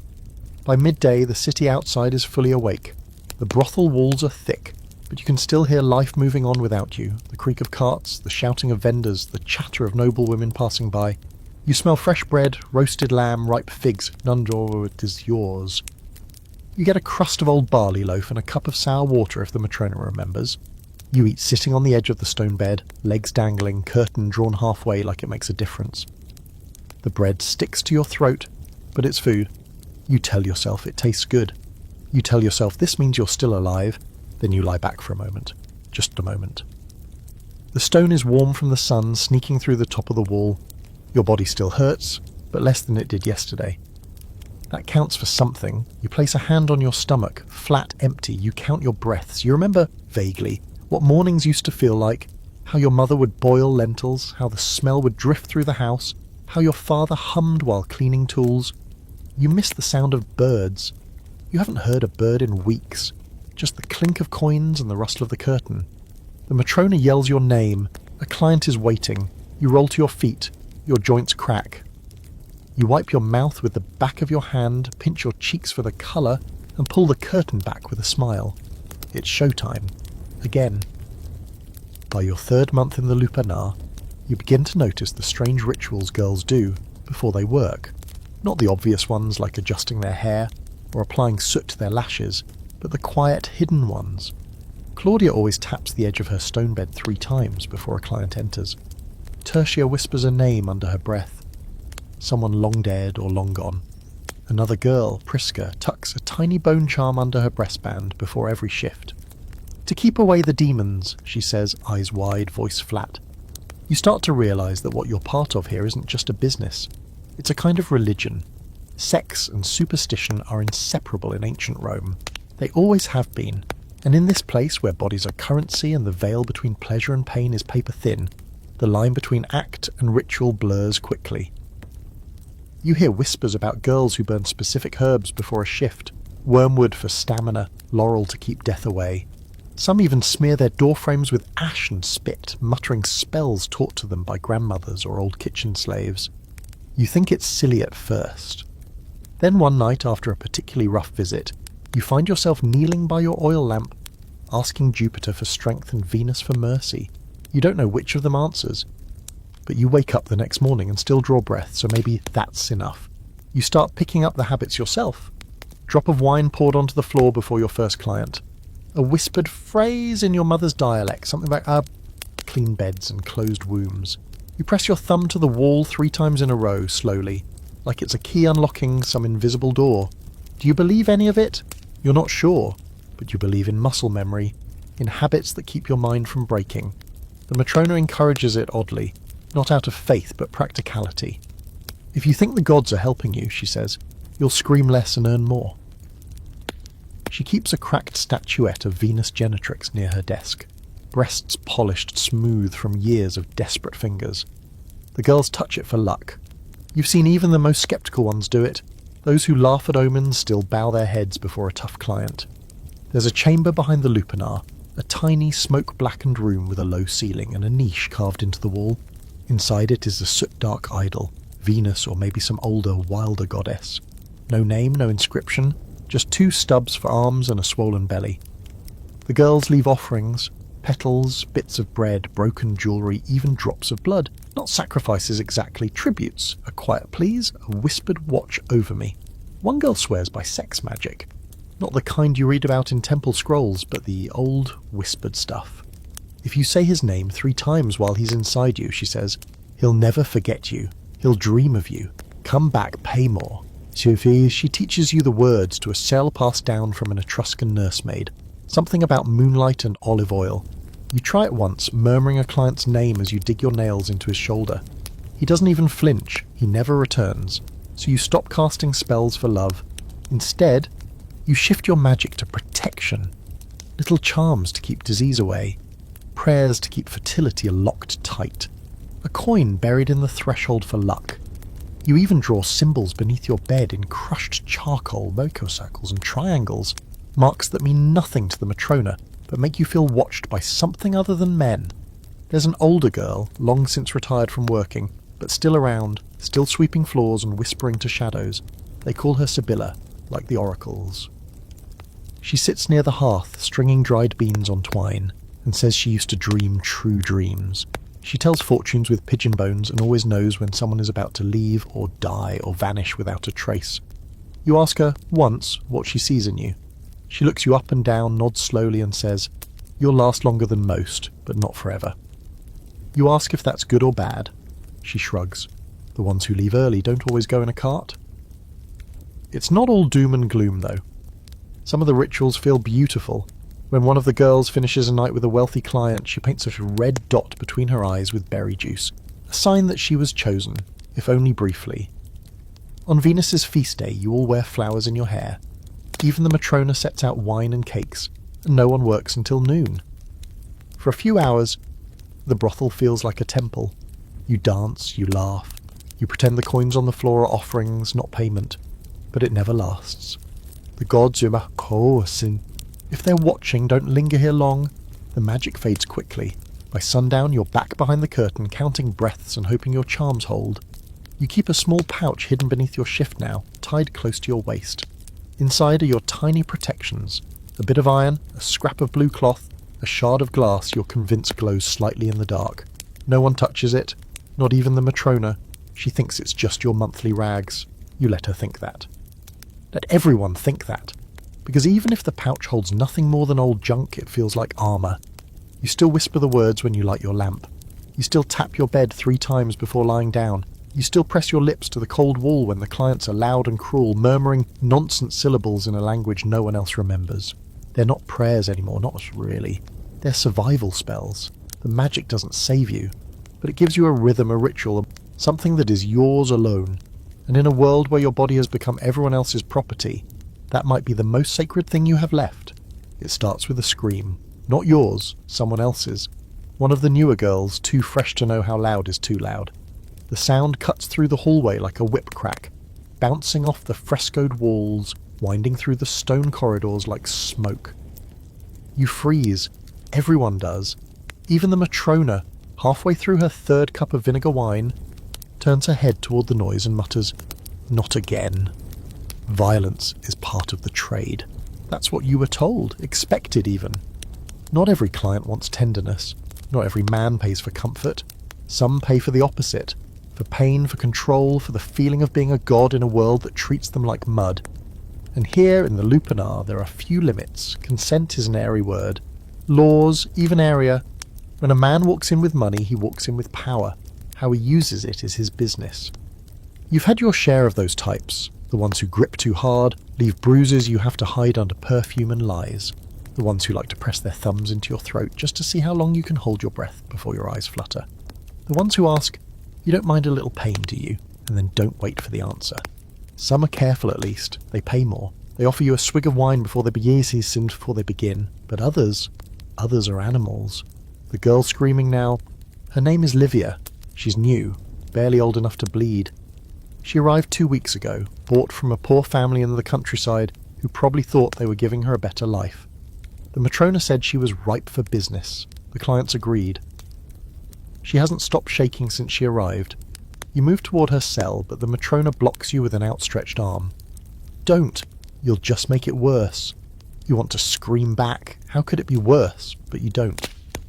Because you know she's right. Getting between a client and what he's paid for is the quickest way to end up worse off than the girl you're trying to help. Eventually the screaming stops. The curtain opens. A man steps out. He's got the build of a butcher, sweat glistening down his neck. He adjusts his belt, tosses a coin onto the floor and mutters something about feisty ones. Then he's gone. Just another satisfied customer. You stare at the coin he left. It rolls in a lazy circle before settling near your foot. The Matrona picks it up, weighs it in her palm and calls for a basin of water. You help clean Livia up. Her lip is split. There are bruises already forming along her collarbone.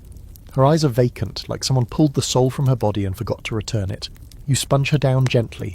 She doesn't speak, doesn't blink, just lies there like a broken doll. Claudia finds a bit of salve and rubs it into her shoulder. "He'll be back," you whisper. "Of course he will," Claudia replies. "We didn't stop him." You want to believe there's justice in this city. Rome, after all, prides itself on its laws, scrolls and rules, officials in togas debating honour and dignity. But you've seen how those laws twist. The Lex Julia passed decades ago technically requires meretrices to register. It even outlines punishments for clients who commit excessive cruelty, but those punishments only exist on parchment. In reality, no man gets punished for hurting a girl who was already bought. The Matrona tells you that once a client went too far, strangled a girl until she stopped breathing. When he left, the Matrona dragged the body out back and sent a boy to the market to find a doctor. Not to save her, she was already gone, but to sign a false document saying she'd died of fever. No one asked questions. The client came back a week later, asked for the one with the soft voice, and when told she was gone, shrugged and picked someone else. The law protects property, not people, and you're not a person, you're inventory. Some of the girls have ways of protecting themselves. Priska sharpens the pin in her hair, just in case she needs to stab someone in the thigh mid-thrust. One carries a sliver of glass in her mouth, tucked under her tongue, ready to spit it into a client's eye if things go too far. But those are desperate acts, dangerous ones, because if you injure a client, no matter the reason, the Matrona pays the fine, and she always collects it back with interest. You asked Claudia once if there's ever been a brothel where the girls were safe. She chuckles. You think Rome's unique? It's the same in Corinth, in Alexandria, in Carthage. The buildings are different, the bruises are the same. Still you try. You develop a catalogue of techniques to minimise harm. You learn how to position your body so a client's weight doesn't crush your ribs. How to subtly redirect a hand when it wanders somewhere you can't afford to bruise. How to fake a gasp at just the right time to distract him from getting more violent. It works. Sometimes, other times, you bleed. After Livia heals, she starts doing something strange. Before each client, she smears her lips with red ochre and paints a line down the centre of her chin. To scare the ghosts, she says. You think she means it literally. She's not the same girl who arrived weeks ago. Her eyes are sharper now, her voice lower. She doesn't cry anymore, just stares. You understand that change. You felt it in yourself. The day you stopped thinking of men as people and started thinking of them as weather, something that happens to you, not with you. That night, a man grabs your arm too hard. You say nothing. You dig your nails into his wrist just long enough to make him let go. He laughs like it's a game. He leaves a bruise. You sleep on your side so it doesn't press against the bed. In the morning, you check on Livia. She's awake, sitting cross-legged on her bed, humming softly. She looks at you and says, "If I live through this, I'll become a priestess, for the goddess who watches girls like us." You nod. Let me know when you find her. Because if that goddess exists, she hasn't been here in a long time. You begin to notice the shadows that move when they shouldn't.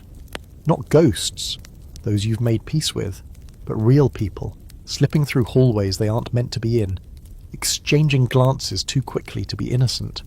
There's a language here no client speaks, passed only between the girls, and the longer you stay, the more fluent you become. It's all in the nods, the looks, the shuffles of feet under stone beds, the way someone taps 3 times at the basin before opening the curtain. You didn't think there was a network under the brothel, but now you see the signs. Underground, like roots beneath a poisoned tree. Claudia's the first to say it aloud. You think the Matrona runs this place? Please. She's just the face, the hand that signs the names. The real work happens behind the walls. You raise an eyebrow, half sceptical. Then you notice how certain clients get special treatment. Bypassing the line, slipping extra coin to the boy who sweeps the courtyard, walking out with eyes down but a satisfied grin that doesn't match the services any of you offer. Something else is happening. Something deeper. The Matrona knows, of course, she doesn't care as long as the money flows. But there's a hierarchy under her nose, and it's not written on the tally board. Some girls have connections, friends outside, lovers in the guard, family in the market, who smuggle in herbs or clean tunics, or, once, a tiny vial of oil that smells like crushed almond and freedom. You want in, not for escape, not yet, but for control. You've spent too long reacting, dodging, shrinking, surviving. Now, maybe you can learn how to push back. Just a little. It starts with Tertia. She's sharp, small, and completely underestimated. Clients think she's shy, delicate, but you've seen her teeth. She barters under her breath while she works, She can count coin by sound, by weight, without looking. One night you ask her if she knows a way to get better wine than the vinegary sludge the Matrona passes off as a bonus. She grins, slips something from her sash, and hands it to you. A flask, real wine, sweet, clean. Tastes like something a poet might drink. First taste's free, she says. Second taste costs a favour. You pay it eventually. Nothing extreme. Just cover for her when a client gets too drunk to walk to distract the Matrona for 5 minutes. It's simple, harmless, and suddenly you've taken your first step inside. From there it deepens. You discover Claudia keeps a list of clients who owe debts, not to her, but to someone unnamed who operates out of a butcher shop near the Forum. The debts aren't just financial, some are favours, some are secrets, some are threats carved quietly into the soft flesh of someone's reputation. These aren't random girls anymore. They're players. And Rome, for all its rules, is ripe for bending if you know the right people, or the wrong ones. Priska knows a smuggler who brings rare herbs into the city under crates of fish. She sells contraceptives, painkillers, even a black paste that can knock a man out cold in under a minute if you slip it into his wine. Just don't use too much, she warns, unless you want to clean up a corpse. There's a chain of hand signs the girls use now. A flick of the wrist means danger. A tap to the elbow means the client's drunk. Touching the side of your nose means you've got something to trade. You didn't invent it. It was already here, passed down like a secret religion. You're just a new initiate, learning the codes. And then comes the whispers about ways out. No one says the word escape directly. It's too dangerous. The Matrona doesn't punish talk, but she punishes dreams. One girl tried to leave last year. Said her cousin owned a tavern by the river and offered her work. She never made it past the temple district. They found her body floating near the docks, face down, coins still sewn into her hem. The Matrona didn't even close the brothel that day. Just told the others to keep their mouths shut and their doors open. But still the whispers persist. You start hearing names. Secundus, a merchant who deals in forged papers. Lollia, a widow with ties to the Temple of Isis who hides runaways in exchange for services. Marcellus, a guard who can be bribed if you catch him between shifts and bring him a bottle of imported Falernian. You begin to understand that freedom isn't just a myth. It's a complicated, messy, bloody possibility, but only for the brave or the lucky. You're not ready, not yet, but you start preparing. You stash coins with greater care. You build relationships. You offer favours, trade secrets. You help one girl fake a fever so she can rest a day without penalty. She pays you in dried rue and a name carved into the underside of a bench in the Subura, Caius, a man who helps girls disappear. You don't know if any of it's real, but it's something. And in a place where everything feels out of your hands, where every coin is someone else's before you even touch it, this secret web of hands and whispers feels like your only real power. And the best part? The Matrona doesn't suspect you. To her, you're still the quiet one. Reliable, not troublesome, not clever enough to ask questions. She doesn't see you counting who leaves the brothel and who lingers. She doesn't see the flash of signs exchanged in the hallway. She doesn't notice how often you duck behind the curtain not to work, but to talk.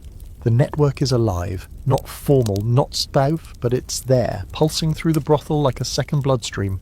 You're a node in that system now, and one day, when the time is right, when the coin is enough and the guard is looking the other way, you might just vanish into it completely. But for now, you wait. You work, you survive, and you listen very, very closely. It's nearing dusk when you first meet her. The kind of dusk Rome wears like a crown, where the sky turns the colour of pomegranate skin and everything feels a little unreal. You're sweeping the corridor half-heartedly, trying to ease the ache in your back and buy yourself 5 minutes away from the endless rotation of men and their demands. And that's when she walks in, not through the front door like a client or a delivery boy, but from the side, through the alley gate that usually only the Matrona uses. She doesn't knock. She doesn't speak. She just glides. And she doesn't belong here. It's clear from the moment you see her. Her robe is fine linen, stitched with tiny gold thread that catches the last of the sun. Her hair is styled in the latest Roman fashion, piled high with pearl pins. Her sandals gleam. She smells like jasmine, like saffron, like the kind of luxury that only senators' wives can afford to bathe in. And she carries herself with the calm, terrifying ease of someone who's never had to fear anything. Ever. You step aside. Everyone does. Even the Matrona perks up, setting down her wine as if suddenly reminded she used to be someone sharper. Domina, she says, bowing her head. The woman only lifts a brow. I'm here for a visit, she says smoothly, then adds, just to check on the place. You know how people talk. And now you know, this isn't just any woman. This is one of them. A scortum honesta, what some call a respectable prostitute, though the phrase is so broad that it practically falls apart under its own weight. She's one of the elite, high-ranking courtesans who attend dinner parties, quote poetry and offer their company to senators, poets, generals, for a price, always a price, but not in coin, in gifts, in favours, in influence. She's not just selling her body, she's selling time, status, a fantasy that smells like rose oil and power. You've heard of them before, stories whispered between the curtain and the lamp flame, names like Clodia, Volumnia, Flora. Women who walk freely in the daylight, who sit beside men at feasts and challenge them in debate. Women who are invited, never dragged. Their services are expensive, exclusive, some even own property. Land, slaves. Some have contracts so ironclad they can't be touched without political consequence. And here she is, in your hallway, looking at you. What's your name? She asks, tilting her head. Not cruelly, just curiously, like she's examining a statue. Lucia, you answer, before you remember you don't have to, but it's already out. She hums, pretty, too sour, you should choose something stronger. Then she gestures at the Matrona, who nods and retreats, letting the woman slip behind one of the empty curtains on the upper floor. A private meeting. You won't be invited. Later that evening, the Matrona is all nerves and sharp orders. She barks at the girls to clean the floors, scrub the beds, wash their hair. We have guests, she says. Important ones, and they will notice if you stink like yesterday's olives. She doesn't explain why, but you suspect it's connected to the visitor. Something's shifting. That night, after the client's slow to a trickle and the lamps burn low, Claudia pulls you aside. You met her, didn't you? The Honesta. You nod. She grins.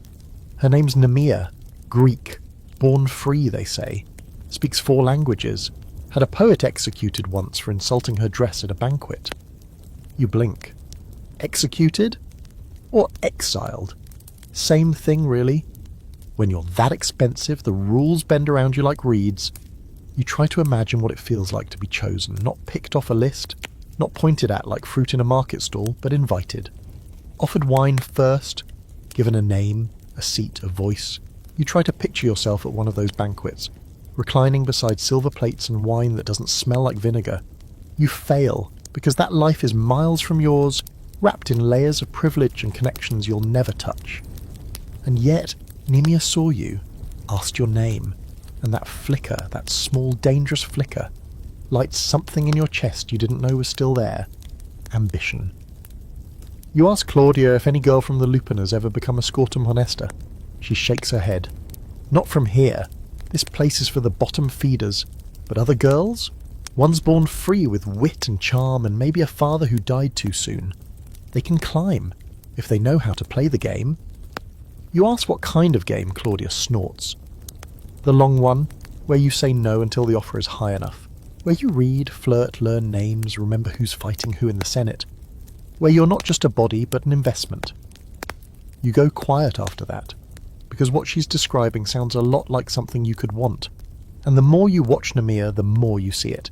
The power is not in her body, though she's beautiful. It's in her voice, the way men listen when she speaks. The way she walks through the world like it owes her something. And maybe it does. A week later, she returns. Not for you, never for you, but she pauses at your curtain on her way out. Still Lucia? She asks, lightly amused. Yes, you say, trying not to sound small. You should read Ovid. You'd like his Medea. Sharp tongue. Big goals. Then she's gone. You don't know where to find Ovid. You can't read well, but you start asking questions about language, about law, about how contracts are written. You talk to a retired scribe who owes the Matrona a favour. He teaches you how to hold a stylus properly, and just like that, your days are split in 2. By night, you're still the girl in the Lupiner cell. The moans, the coins, the stone bed. But by day, or in the stolen cracks of it, you begin studying. Words, phrases, names. Because you may not become a Nemea, but the idea that you could, That's worth everything. It begins with a fever, low at first, more of an irritation than a threat. You wake up sweating, your body humming with heat even though the room is cold. You chalk it up to exhaustion. Too many men, too little water. You take a sponge to your neck, chew on mint and carry on. That's what everyone does. Illness here isn't a reason to stop, it's just another thing to push through. Like hunger or grief or bruises that bloom like storm clouds across your thighs. But it gets worse. By the second day the fever climbs. You tremble between clients, your skin clammy, your temples pulsing. Every joint aches, your breath catches like there's sand in your lungs, and your lower belly throbs with a sharp pressing pain that makes it hard to stand for long. You try to hide it, forcing a smile, biting the inside of your cheek to keep your hands from shaking. The Matrona notices anyway. She always does. You've got 3 more tonight, she says. You can sweat after. You do as you're told. What else can you do? You've seen what happens when a girl stops working. The Matrona will find a way to make you useful, scrubbing chamber pots, sweeping the alley, anything to justify keeping you around. If you stop being useful altogether, well, you remember Calvina. She got sick one winter, stayed in bed for 3 days. On the 4th she was gone. No goodbyes, no burial. Just an empty bed and a half-scrubbed stain where her lamp used to sit. By the 3rd day the fever owns you. You drift in and out of consciousness, slipping between dreams and memory. You hear your mother's voice, calling you in from the rain. You smell rosemary, a bathhouse, the sea. You see faces, clients mostly, all blurred together. Some smiling, some not. The stone beneath you is no longer a bed, but an ocean floor, cold and hard and endless. Claudia finds you like that, curled up and mumbling. She kneels beside your slab and presses a damp cloth to your forehead. You've got it bad, she mutters. And too bad we're not important enough for a physician. You manage to whisper, "What is it?" She shrugs. Could be anything. Camp fever, pelvic rot, the gods being bored. She pulls a small satchel from her shift and hands it to you. Inside is a bundle of dried herbs. Fennel, rue, maybe some poppy. Steep this in wine. Sip slow. Pray if you've got someone who still listens. You do as she says. The taste is foul, like dirt and old mint. But it settles something in your belly. Dulls the worst of the heat. You spend the night half awake, half floating. No clients for once. The Matrona lets you rest. Or maybe she's just hoping you'll die quietly and not cause a mess. You start hearing things. Whispers in the walls. Laughter from empty rooms. Door creaks open and shut, but no one's there. You see Tertia at your curtain, holding a bundle of grapes, but when you blink, she's gone. Later, she swears she never came by since. Your skin breaks out in a rash. Tiny red dots that burn when you sweat. You scratch until you bleed, and then scratch some more. Your lips crack. Your eyes dry out. You dream of water. Rivers, fountains, rain. When you finally pee, it's dark yellow and smells sharp wrong. And yet, you don't die. Slowly, painfully, you come back. The fever retreats, your appetite returns. You stop hallucinating long enough to see daylight again. Claudia brings you bread soaked in broth. Tertia smuggles in a boiled egg. Even the Matrona gives you a half smile and says, "You lived. Waste of a funeral sheet." The relief is real, but so is the fear. Because now you know how close death lives in this place. How easily it slips under the curtain. One fever, one bad coin, one infection that turns.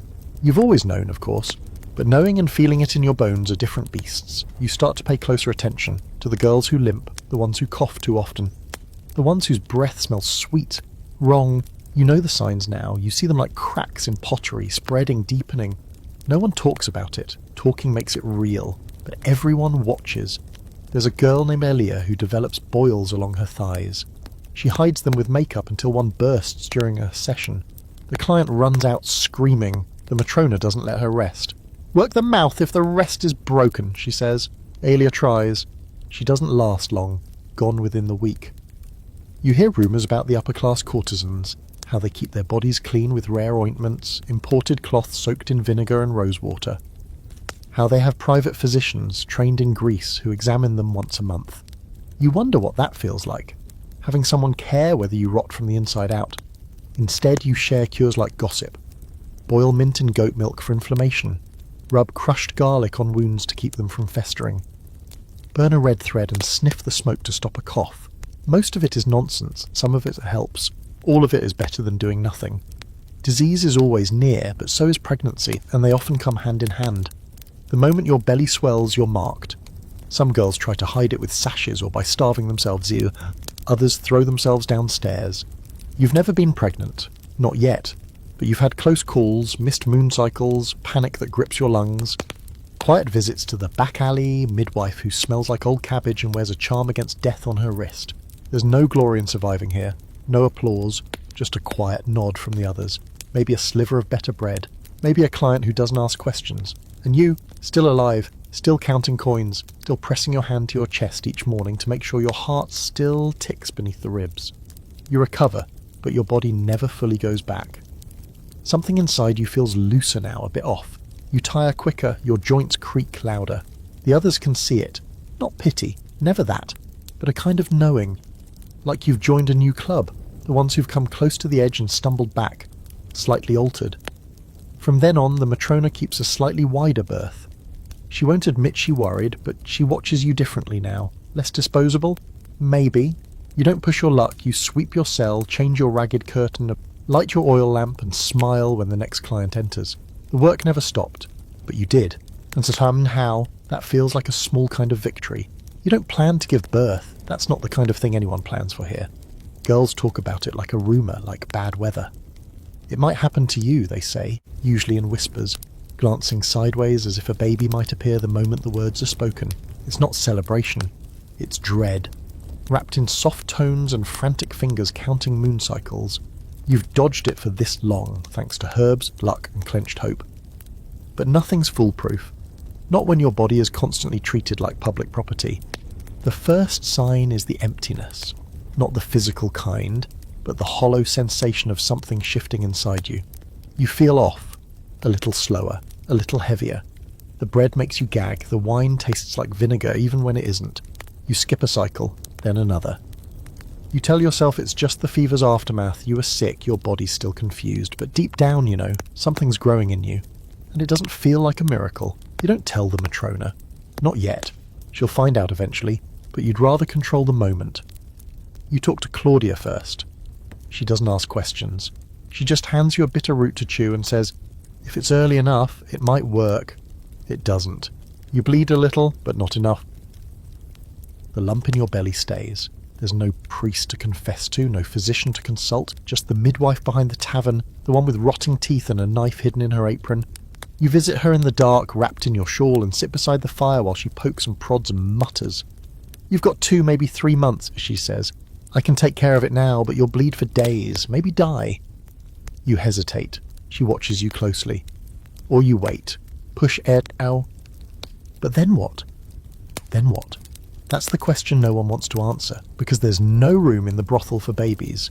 You've never seen one inside these walls. Not alive. If a girl tries to keep it, she's given a choice. Leave or let it go. Most don't have the coin to leave. You go home that night, or what passes for home, and lie on your slab. You rest your hand on your belly. It's still flat, more or less. But you feel it, that flicker, that weight. You think of all the things you've forgotten. Your real name, the sound of a gentle voice, the way your mother once sang while chopping leeks. And now this, another life blooming inside a life that no longer feels like yours. You don't decide. Not really. It just happens. You wait. The Matrona notices eventually. Of course she does. She squints at your body, sniffs like she can smell motherhood. You're slowing down, she says, and you've got that look in your eyes. You admit it. She sighs. You've got until the 6th month. After that, it's too obvious. Men don't pay for pregnant girls unless they have got odd tastes. You know exactly what kind of taste she means. You've seen them come through before, those who ask for a girl swollen, milk heavy on the brink of labour. It's not common, but it happens. Nothing's sacred in Rome. By the 5th month, you're barely working. The Matrona starts sending your clients elsewhere, rotating in younger girls. You spend more time alone. You hate it.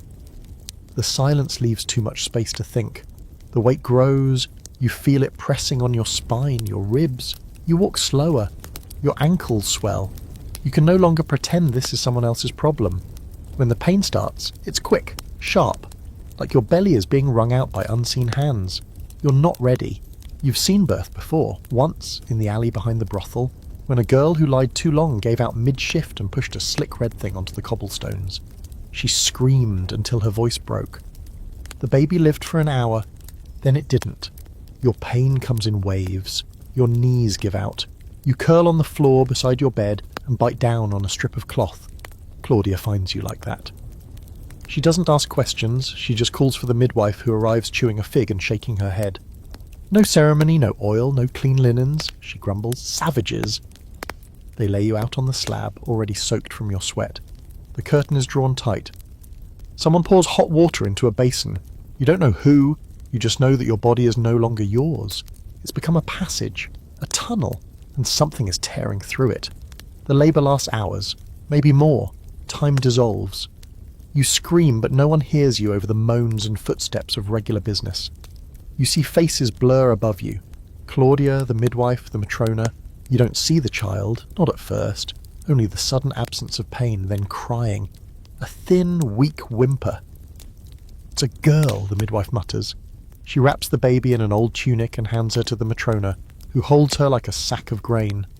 What do you want to do, she asks you. What do you want? You don't have an answer. Your body is hollow. Your brain is fog. Your hands twitch, but you don't reach out. You watch the Sewi, her eyes still sealed, her mouth opening and closing like a fish pulled from the sea. You feel something twist inside your ribs. Guilt, love, regret. You don't know anymore. The matrona makes the decision for you. There's a wet nurse on the edge of the sabura. She'll take her for a price. You close your eyes, you nod.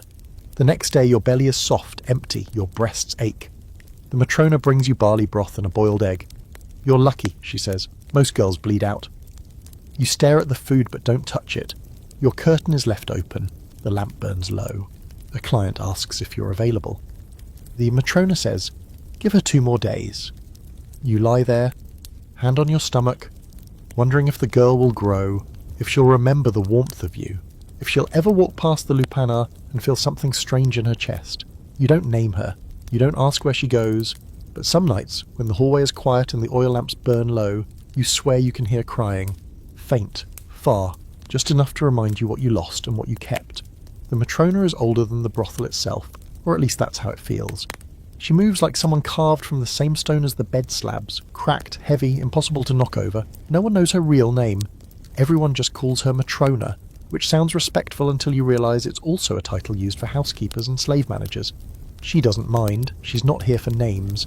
She's here to run the place, to keep the coins flowing and the blood mopped up. You watch her differently now, after what you've been through.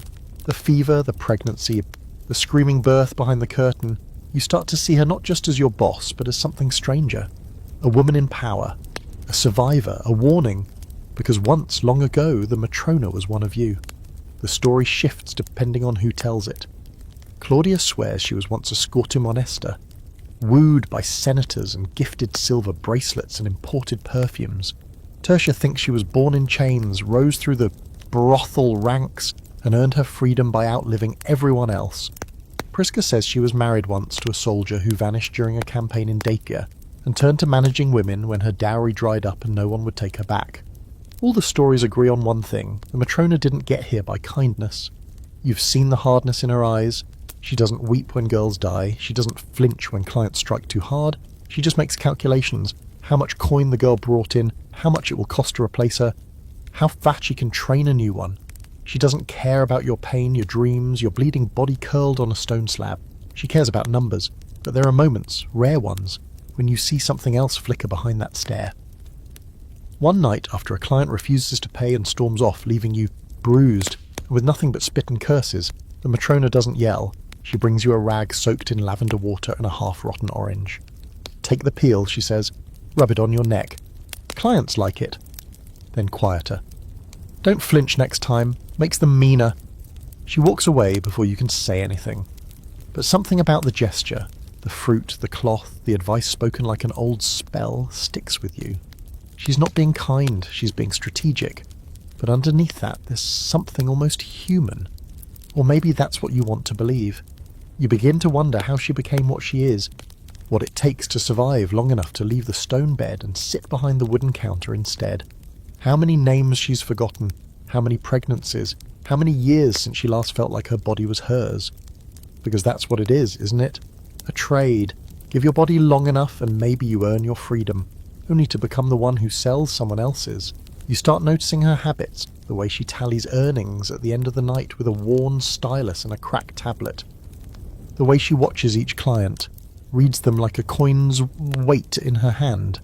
She can spot a drunk from 10 paces, a thief from 20. She never lets a soldier too fresh from war stay too long. She smells danger the way other women smell perfume. She never drinks much, never eats with the girls, sleeps in a room of her own, upstairs, locked. Some say she has a lover.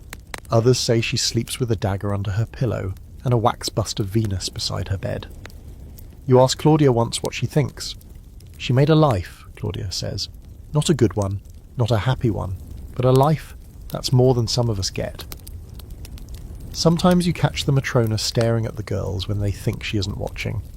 Not in judgment, not with pity, just watching, like she's seeing ghosts.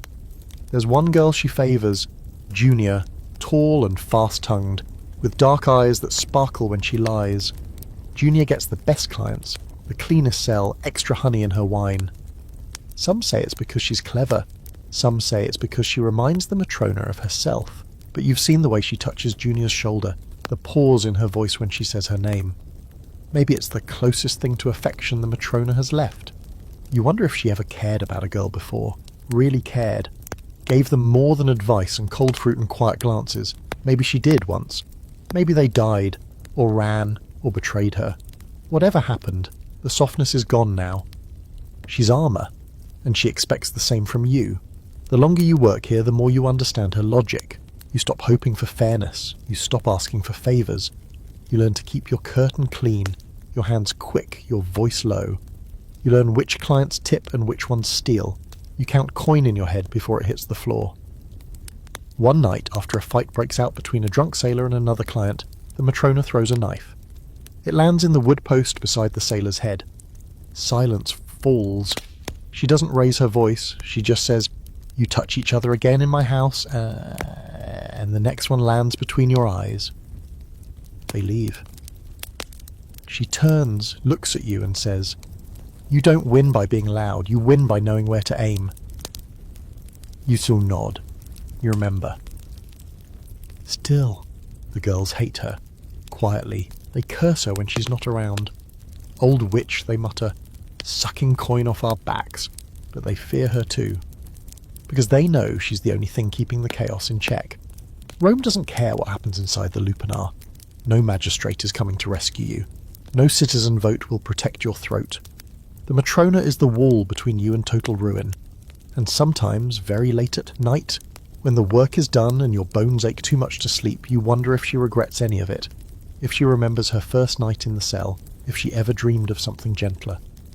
If she ever wanted a child who stayed. A hand to hold. A name to outlive her.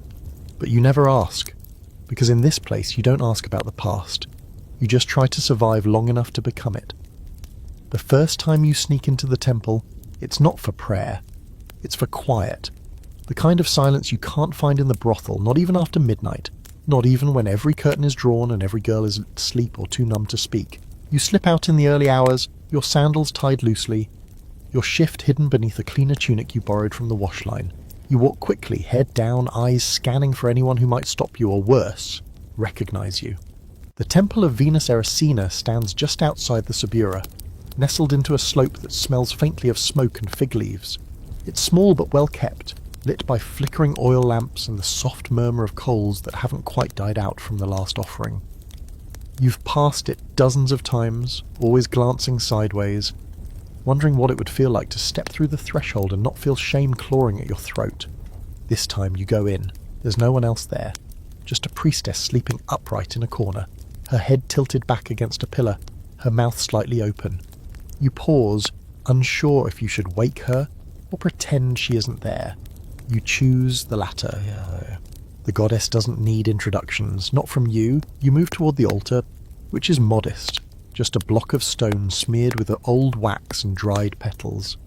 A single faded statue of Venus leans against the back wall, her robe slipping from her shoulder, her gaze fixed somewhere far away. She's not the kind of goddess who wears armour or wields lightning. She doesn't punish or protect. She simply exists, beautiful and unmoved. You drop to your knees and try to think of something to say, but what do you ask for when everything you've ever wanted feels like a joke? You don't pray for love. That word has long since lost its meaning. You don't pray for wealth. You've seen what wealth buys in your world. More rooms, softer beds, prettier chains. Instead you whisper, "Let me last." That's all. Not flourish. Not rise. Just last. The priestess stirs, but you're already gone before she fully wakes, your sandals echoing across the stone floor, your heart thudding too loud in your ears. It becomes a habit after that. Not daily, too risky. But often enough that you start to notice the other women who visit during the hours before dawn. Not just brothel girls, not just merit rakers. Wives, widows, a young girl with braided hair who kneels for hours and never speaks. A limping woman who leaves dried herbs at the base of the statue. You learn their faces, never names. That would ruin it. There's power in anonymity. One morning you catch sight of a woman in fine robes embroidered with pearls. She kneels beside you and doesn't flinch when your shoulders brush. She doesn't look at you, and you don't look at her. But for a moment, you feel something close to equality. She needs something too. All of you do. Even in Rome, where gods are sold in statues and prayers are bartered like bread, people still come here empty-handed, hoping someone's listening. Claudia laughs when you tell her. You think Venus cares what happens to you? You shrug. No. But she doesn't turn me away either. Claudia's never been religious. She says she gave up believing in gods the day her sister was sold for 6 silver coins and no one stopped it. The only god I've ever seen, she says, was a rich man in a bathhouse who asked if I knew how to swim before holding me underwater. Her voice is flat. She doesn't elaborate. But Tertia, on the other hand, once in, she begs you to take her the next time you go, so you do. She spends the entire walk clutching a lump of wax wrapped in cloth, an offering, she says, shaped like her uterus. She wants the goddess to protect her from pregnancy. She leaves it at the altar, presses her forehead to the cold stone, and cries so quietly it doesn't echo. You keep going, you start leaving coins, not many, just 1 or 2 asses, a token. You figure if Venus can't give you miracles, she can at least buy herself some incense. One night, you try a different tea at the temple. This one to Fortuna. It's larger, louder, full of prayers barked into the air like market haggling. A soldier prays for promotion. A merchant begs for better luck in the wheat trade. You leave before you finish your own thought. It doesn't feel right. Fortuna deals in odds. You need more than a gamble. You try Minerva next. She's wise, they say, clever, chaste. You don't know if that last part helps or hurts your case. The temple's nearly empty. You leave her a strand of hair wrapped in linen. Keep my mind, you whisper, if nothing else.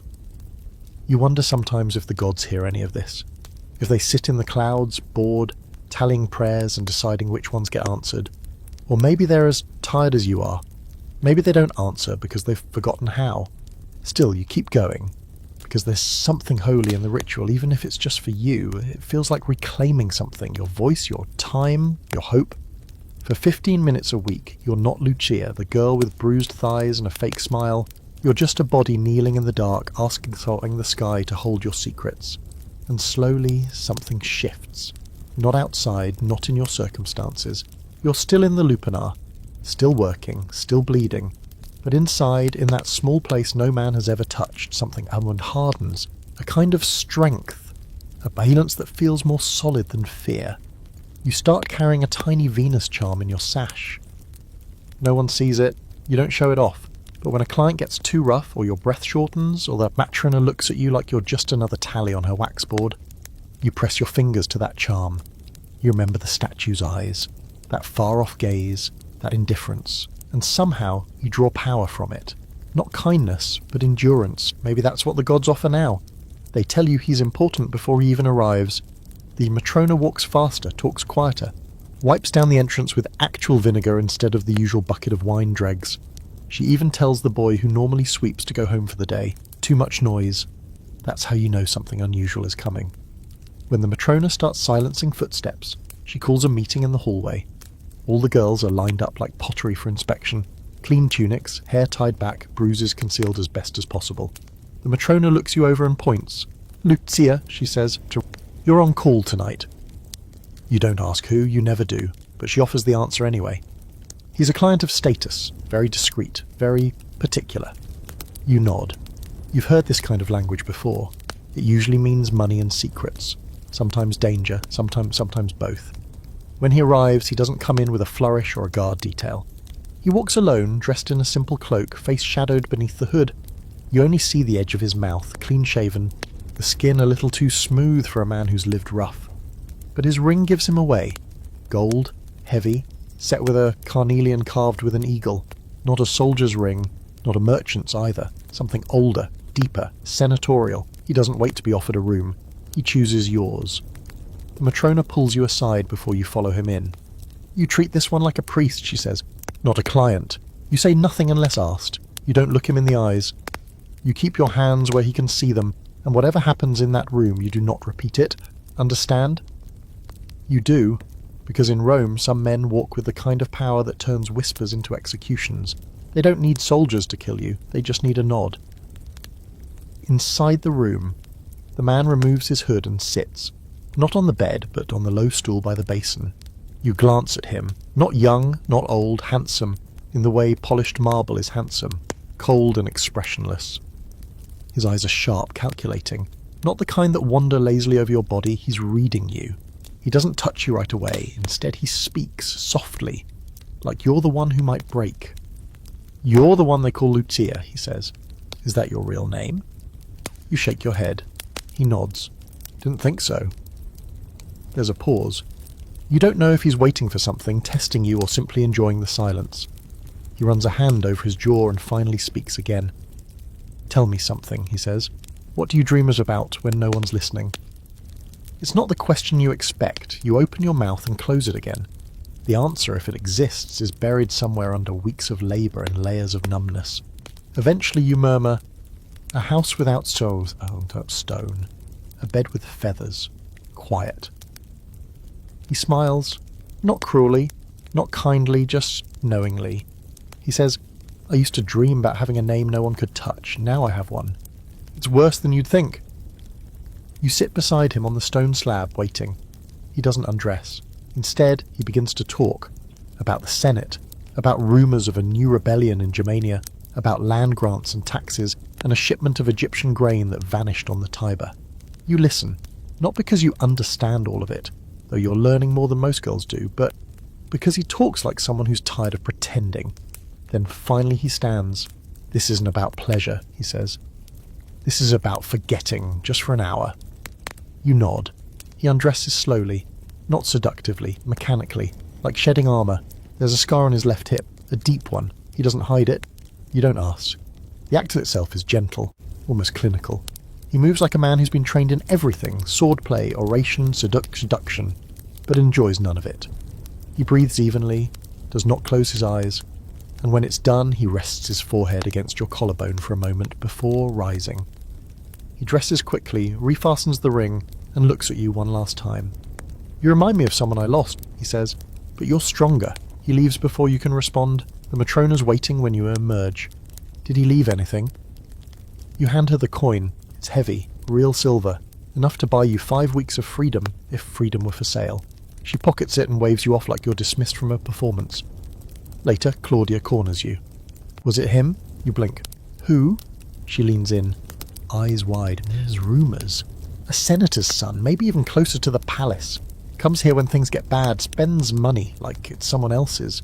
Leaves nothing behind. You shrug. You never confirm, never deny. The Matrona wouldn't like either. But after that night, the Matrona moves you upstairs. Not the second floor, not yet, but to a better cell, new curtain, a real sheet. A lamp that doesn't sputter when the wind shifts. A place meant for girls who are rising, or being watched. The senator, or whoever he is, returns. Not often. But enough. You talk more than you touch. He tells you about Rome like it's a city you've never lived in. The games behind the games. The lies stacked like coins. He asks you what you see from your cell. You tell him the truth. And he listens. He brings you a book once. A scroll of poetry, Virgil. Read it, he says. If you're going to survive here, learn how men lie with rhythm. You don't know what he is to you. Not a saviour. Well, not quite a client. Something between a mirror and a storm. Someone who reminds you that power wears many faces, and not all of them smile. And you You memorize every word he says, because knowing a powerful man is dangerous. But understanding him? That might just save your life. There's a rhythm to the brothel now, a pulse you've learned to follow without thinking. You wake when the street sounds start, vendors dragging carts, mules clopping over stone, and the first water carrier shouting prices in the alley. You rise slowly, careful not to jolt your hips or strain your still tender lower back. The mornings are your own, or at least they feel like they are. Before the curtain lifts, before the Matrona counts bodies like a farmer checks pigs, before clients stumble in with coin and wine breath. These moments belong to you, and you guard them fiercely. You clean yourself at the basin. The water's cold and bitter with copper, but it wakes you. You use a rag to scrub away the sweat, the old oil, the faint traces of men's hands still clinging to your skin like invisible dirt. It never feels like enough. There's no real clean here, but there's clean enough. And that's what gets you through the curtain. The Matrona rarely speaks to you now unless it's with her eyes. A glance from her tells you who to take, how long to stall, which curtain to close if someone important comes by. You've become one of her favourites, not the most beautiful, not the youngest, but reliable, steady. You know when to smile and when not to. You don't get drunk, you don't scream, you've never stolen, not even when it was easy. That earns you something like trust, or at least predictable tolerance. And then there's him, the senator, or the prince, or whoever he truly is. He doesn't come often, but when he does, the world slows. The Matrona's posture stiffens, the air thickens. He doesn't wait, doesn't knock, just appears like rain in midsummer. And always, always chooses you. The other girls have noticed, of course. They talk in half jokes, whispers behind sleeves. Lucia's got a shadow in a red cloak. She's going to end up in a villa if she keeps her legs crossed the right way. You hear them. You don't respond. What could you say? That he never takes you the way they assume? That he speaks in riddles and politics, reads you poetry and leaves you silver? That when he touches you, it's more like a question than a demand? He brings you things, not gifts, not in the way lovers do, no silk, no perfume, nothing frivolous. One time it's the clean stylus and a wax tablet. Practice writing, his own circle pen says. The future belongs to those who leave marks. Another time, a small leather pouch with dried figs still sweet. You'll need strength, he says. The kind you can chew. The Matrona pretends not to notice, but one night she speaks. Be careful with that one. He plays a long game. You nod, but inside you wonder if you're playing too. You've started writing. Slowly, awkwardly. Your letters are crooked. Your spelling inconsistent. But it's yours. Your fingers ache in a new, almost thrilling way. Not from gripping flesh or scrubbing stone, but from carving your own thoughts into wax. Sometimes you write nonsense. Sometimes you write memories. One day you write a name you barely remember. Your father's. It feels like casting a net into the ocean and pulling up bones. Reading is harder. But you try. Claudia helps when she's sober enough. She used to be a house slave babe, back when her owner believed in teaching girls as long as they were pretty. She points to each word, sounding it out like a nursery chant. You fumble, you learn, you keep going. You're building something even if you don't know what yet. A skill, a self, a future, maybe? You dare not call it hope, but it lives somewhere in the way your hands twitch when they're idle. Craving parchment. And then there's the boy. He shows up in the courtyard, skinny and barefoot, carrying a basket of bread too fine for this part of town. He doesn't speak, just walks straight to your curtain and sets the basket down. Inside, a note, short, neat. Be outside the temple gates tomorrow. 3rd hour, come alone. No signature. You show the note to no one, not even Claudia, but it burns in your pocket all night. You replay every word he's said to you, every glance, every cryptic warning. You weigh the risks. A trap, a test? Or something more dangerous, an offer? You leave early the next morning. The Matrona doesn't stop you. Maybe she thinks you're fetching herbs. Maybe she just wants to see what happens. You wait by the temple gate, heart racing, palms damp. The city is already alive around you, fishmongers yelling prices, senators' litters passing like gilded ghosts, a child chasing a chicken into the gutter. You feel invisible, exposed, powerful, terrified. Then he arrives, not in disguise, not cloaked. Just walking, head high, like a man who owns the ground beneath him. He doesn't smile, he just says, "Come." You follow. He leads you through winding alleys, quieter than the Subura, but not empty.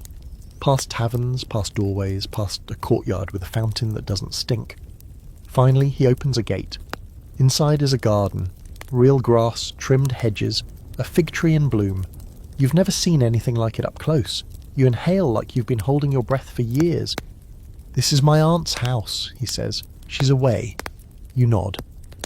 He sits on a bench beneath the tree and gestures for you to join him. You do. "I've been watching you," he says. "Not in the way you think."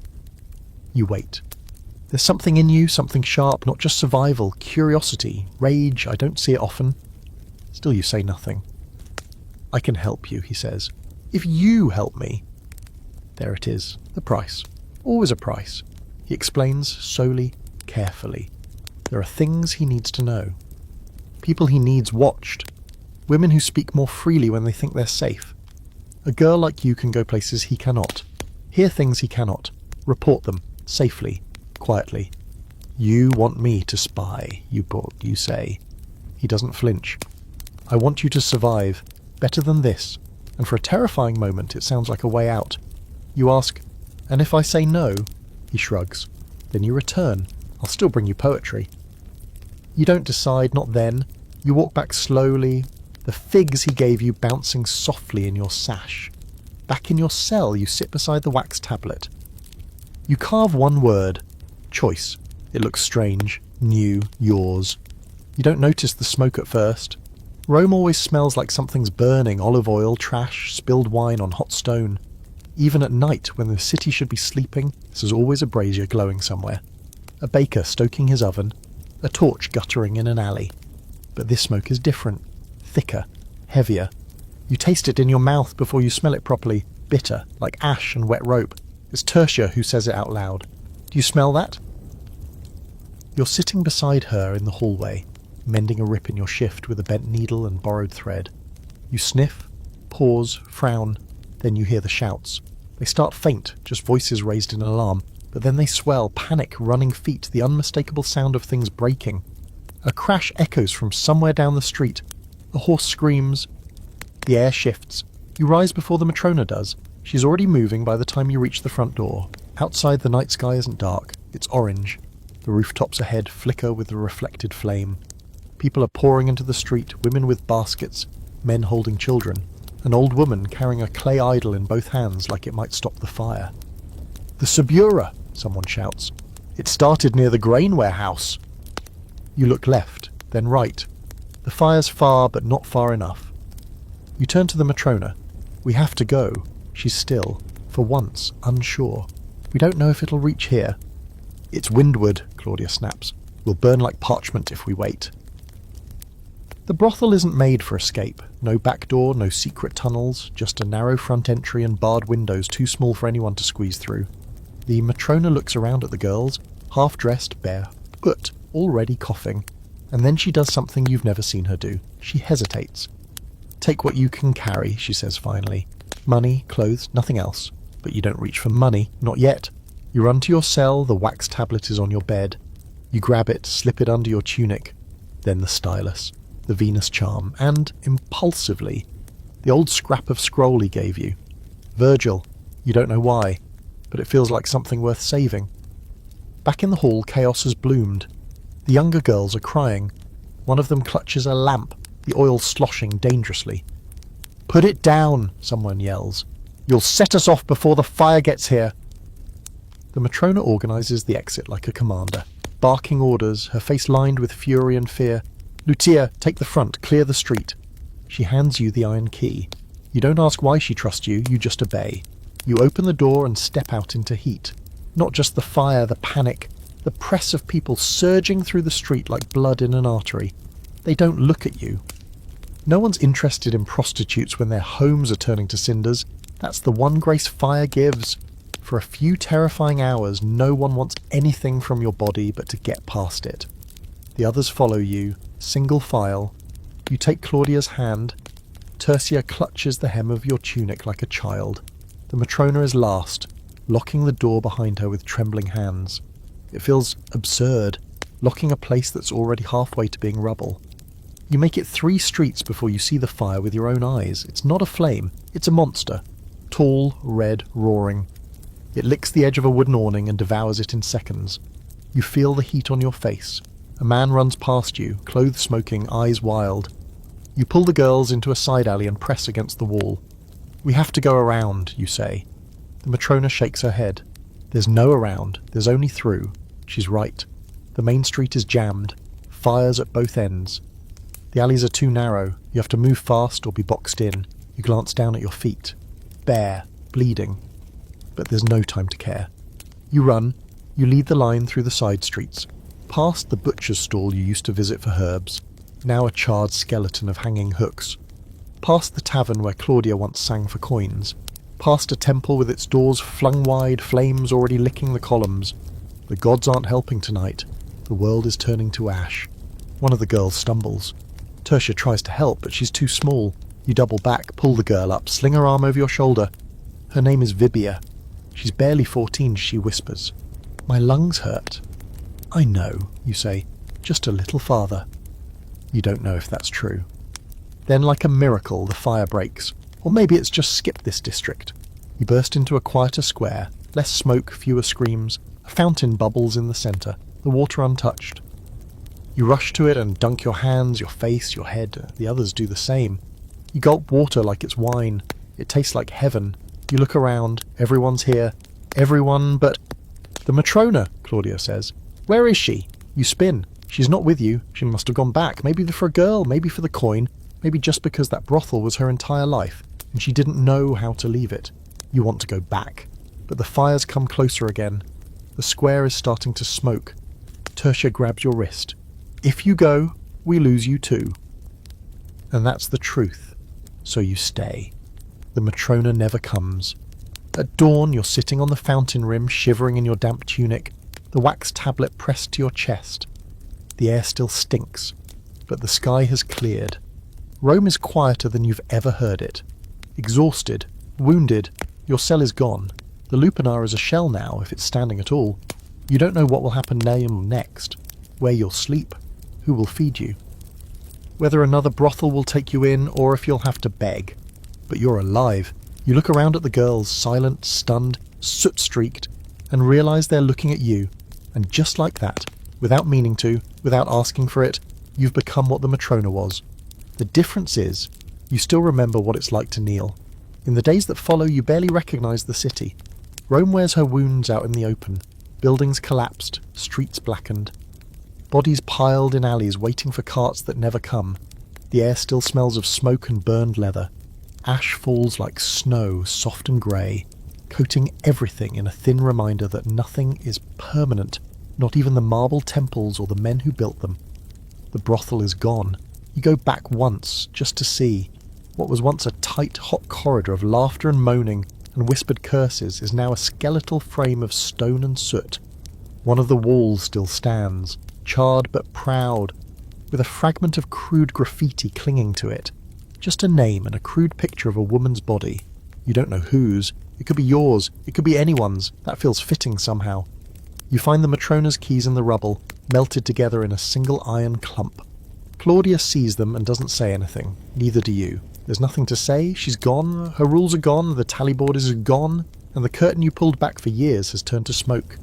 For the first time in longer than you can remember, you are not owned. You are not managed.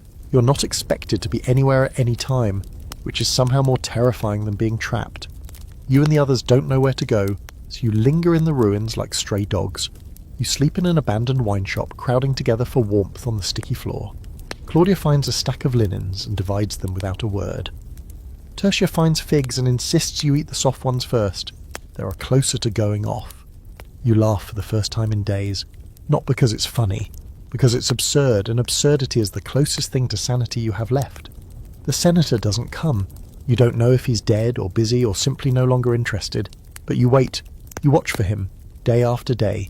You sit at the fountain and scan the crowd for the flick of a red cloak, the flash of a carnelian ring.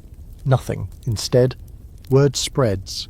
The fire has left gaps, vacuums, brothels gone, taverns levelled, markets erased. Rome is wounded but greedy, and new hands are scrambling to take what's left, and that's when it begins, quietly, hesitantly. The girls look to you. It starts when Vibia, the youngest, asks what to do with her coin. Just 1 denarius, smudged and half melted from the fire. You tell her to keep it, hide it deep in her sash, and not spend it unless she's starving. Claudia nods like it's law. Then Tertia starts following you when you go to barter. Then another girl asks you to read a sign. They treat you like a leader. It feels wrong, because you're still figuring out how to live without permission. But something in you has shifted. The fire burned away what was left of the girl who waited behind a curtain for a stranger to pay her. What's left now is someone harder. And not just hard, sharp. You begin making choices. You take the girls to a bathhouse you heard was hiring for laundry hands. The owner, a fat man with missing teeth, leers as you speak, but when you say, "We can clean your linens better than your wife," and smile like a knife, he agrees to take 2 of them. You strike deals. One girl gets a corner in a bakery in exchange for sweeping. Another, a room above a tavern in return for serving ale with her blouse half open. It's not glorious, but it's better than the slab. And for yourself, you make a plan. You sell the carnelian ring. You never meant to. You held on to it longer than you should have, pretending it meant something. But meaning doesn't buy bread, and it's not like he ever promised you anything. A merchant pays 5 times its worth. With that, you get a room in the insula across from the ruins of the Lupanar. A small place, but yours. Your own key, your own bed with a mattress, even if it smells like old olives. Then you start teaching. At first, it's just Vibia, trying to trace letters on a wall with charcoal. Then Tertia joins. Then Claudia, though she pretends not to care. You use scraps of wax, broken styluses, bits of old parchment left behind by a burned-out scribe's shop. You teach them what the senator taught you, how to leave a mark. It's slow, clumsy, but it gives your hands purpose, and it gives your mind something to climb toward. Sometimes, when you're alone, you imagine starting over completely, leaving Rome, finding a village by the sea, selling fruit instead of yourself, having a name again, maybe even telling someone the truth about who you are. Not Lucia, not the name they carved in graffiti, but the girl who once dreamed of being more than a buddy. But the city always pulls you back. Rome doesn't let go. It reshapes you instead. One night, as you're closing the shutter on your room, you hear a sound, a low shuffle on the stairs. You turn, expecting a neighbour. But it's him, the senator, not in fine robes, not in disguise. Just there, like nothing happened. "I heard you survived," he says softly. You nod. He looks around. "You built something?" "Not yet," you reply, "but I started." He smiles, but it doesn't reach his eyes. "Rome rebuilds," he says, "and she doesn't always remember the old names." You want to ask him why he disappeared, why he left you waiting, but you don't. You're not his anymore, you never really were, so instead you ask, "What do you want?" He studies you, then says, "A partner." That word hits differently, not a client, not a patron, not a master, a partner. You don't answer that night. He leaves without pressing, just like he did before. You sit on your bed, run your fingers over the scar that still aches when it rains, and whisper a prayer to no one in particular. Not to Venus, not to Fortuna, just to the smoke and the ashes and the city that tried to kill you and somehow made you stronger. You are not the same. And Rome? She's just beginning to see you. The archaeologist brushes away the dirt with a horsehair brush so gently you'd think he was waking a sleeping child. But it's not a child under there. It's the stone bed, yours, or someone's anyway. One of the dozens that lined the cells of the Lupanar in Pompeii. And now, centuries later, here it is again, sunlit, surrounded by curious eyes and clipboards. The roof's gone, the curtains long since rotted, but the slab remains, cold, empty, patient. You aren't here to see it. Not really. You're long gone, bones scattered or lost beneath the rubble. You never made it to the sea village. You never married. Or maybe you did. Maybe your story took a turn no scroll recorded. The thing is, no one knows. That's the truth about women like you. You vanished in history the same way you disappeared behind a curtain, quietly. But now, in this moment, you are here again. The tourists shuffle through the ruins, sweating under straw hats. Mouths half open as guides explain the purpose of the rooms and the meaning of the graffiti. They giggle at the crude carvings, the phalluses scratched into the walls, the painted scenes of sex frozen forever, in faded reds and ochres. Some whisper to each other, as if standing in a tomb. Others pose for photos with the wall art, grinning beside depictions of acts they can barely explain to their children. And all around them the air hums with a kind of ghostly amusement, because they think they know you. They see the frescoes and the stone bed and think they understand what your life was. Simple, dirty, tragic. They use words like prostitute and pleasure house and working girl, trying to fit your world into theirs. They ask the guide, were the women free? Did they enjoy it? How much did it cost? They want numbers, they want scandal, they want clarity. But history doesn't work like that.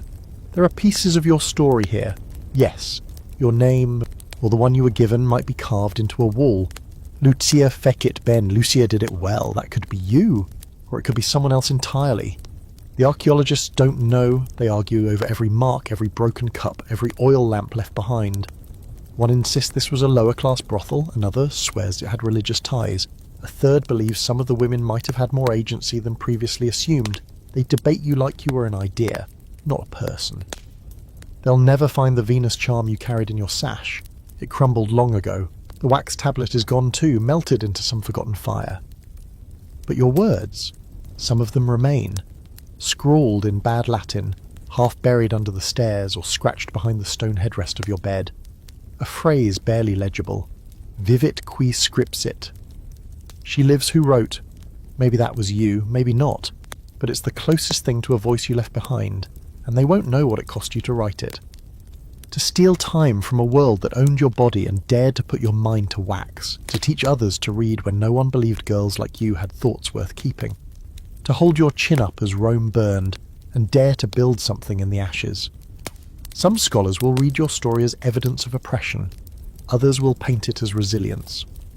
Some will romanticize your suffering, a few will dismiss you entirely, and a handful, just a few, will stop, bend low beside your bed, and whisper, "What was your name?" You won't answer, of course, that was never the deal.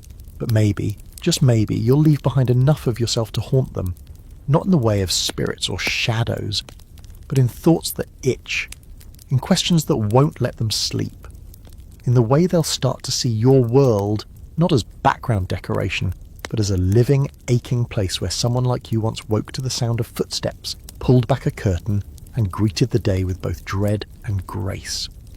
Because that's what you did, wasn't it? You lived, in spite of everything, in spite of Rome. You endured clients and childbirth and fire and silence. You survived your own name being taken. You survived being forgotten. And even now, long after your breath left your body, long after your story was cut off mid-sentence, they've come looking for you again. They think they found a brothel, but what they found is a grave full of voices, yours among them, not the loudest, but steady, written in wax, whispered in the cracks of stone, still here, still speaking, still waiting to be heard. So now, as you settle deeper under your blankets and the last flicker of the lamp curls into shadow, let's exhale together, for her and for you. You've made it this far, through smoke and whispers, past red curtains and silent gods, following the voice of a woman who never got to write her own ending. She's quiet now, not gone, just resting. Her story isn't something to mourn, though there's grief in it. It's something to remember, to carry. And maybe, as strange as it sounds, you carry her already. Maybe there's a part of you that's known what it feels like to be voiceless, to be seen but never really seen, to perform for people who will never ask who you are. Maybe there's something in you that understands the language of survival, the kind that doesn't come with medals or applause, only aching joints and a mind that stays sharp out of necessity. This wasn't a love story, or a tragedy, or even just a history lesson. This was a long, slow breath through a crack in time, just wide enough to let someone step back through. You walked with her. You listened. You saw the dirt under her nails, the ink on her fingers, the flash of thought in her eyes when she realized she was still here, despite everything. So now, let's let her go. Gently feel your body grow heavier against the mattress. Let your hands go still. Let your thoughts sink into the folds of the pillow. There's no curtain to draw, no tally to be counted, no more men knocking. Just this moment, just quiet, just you.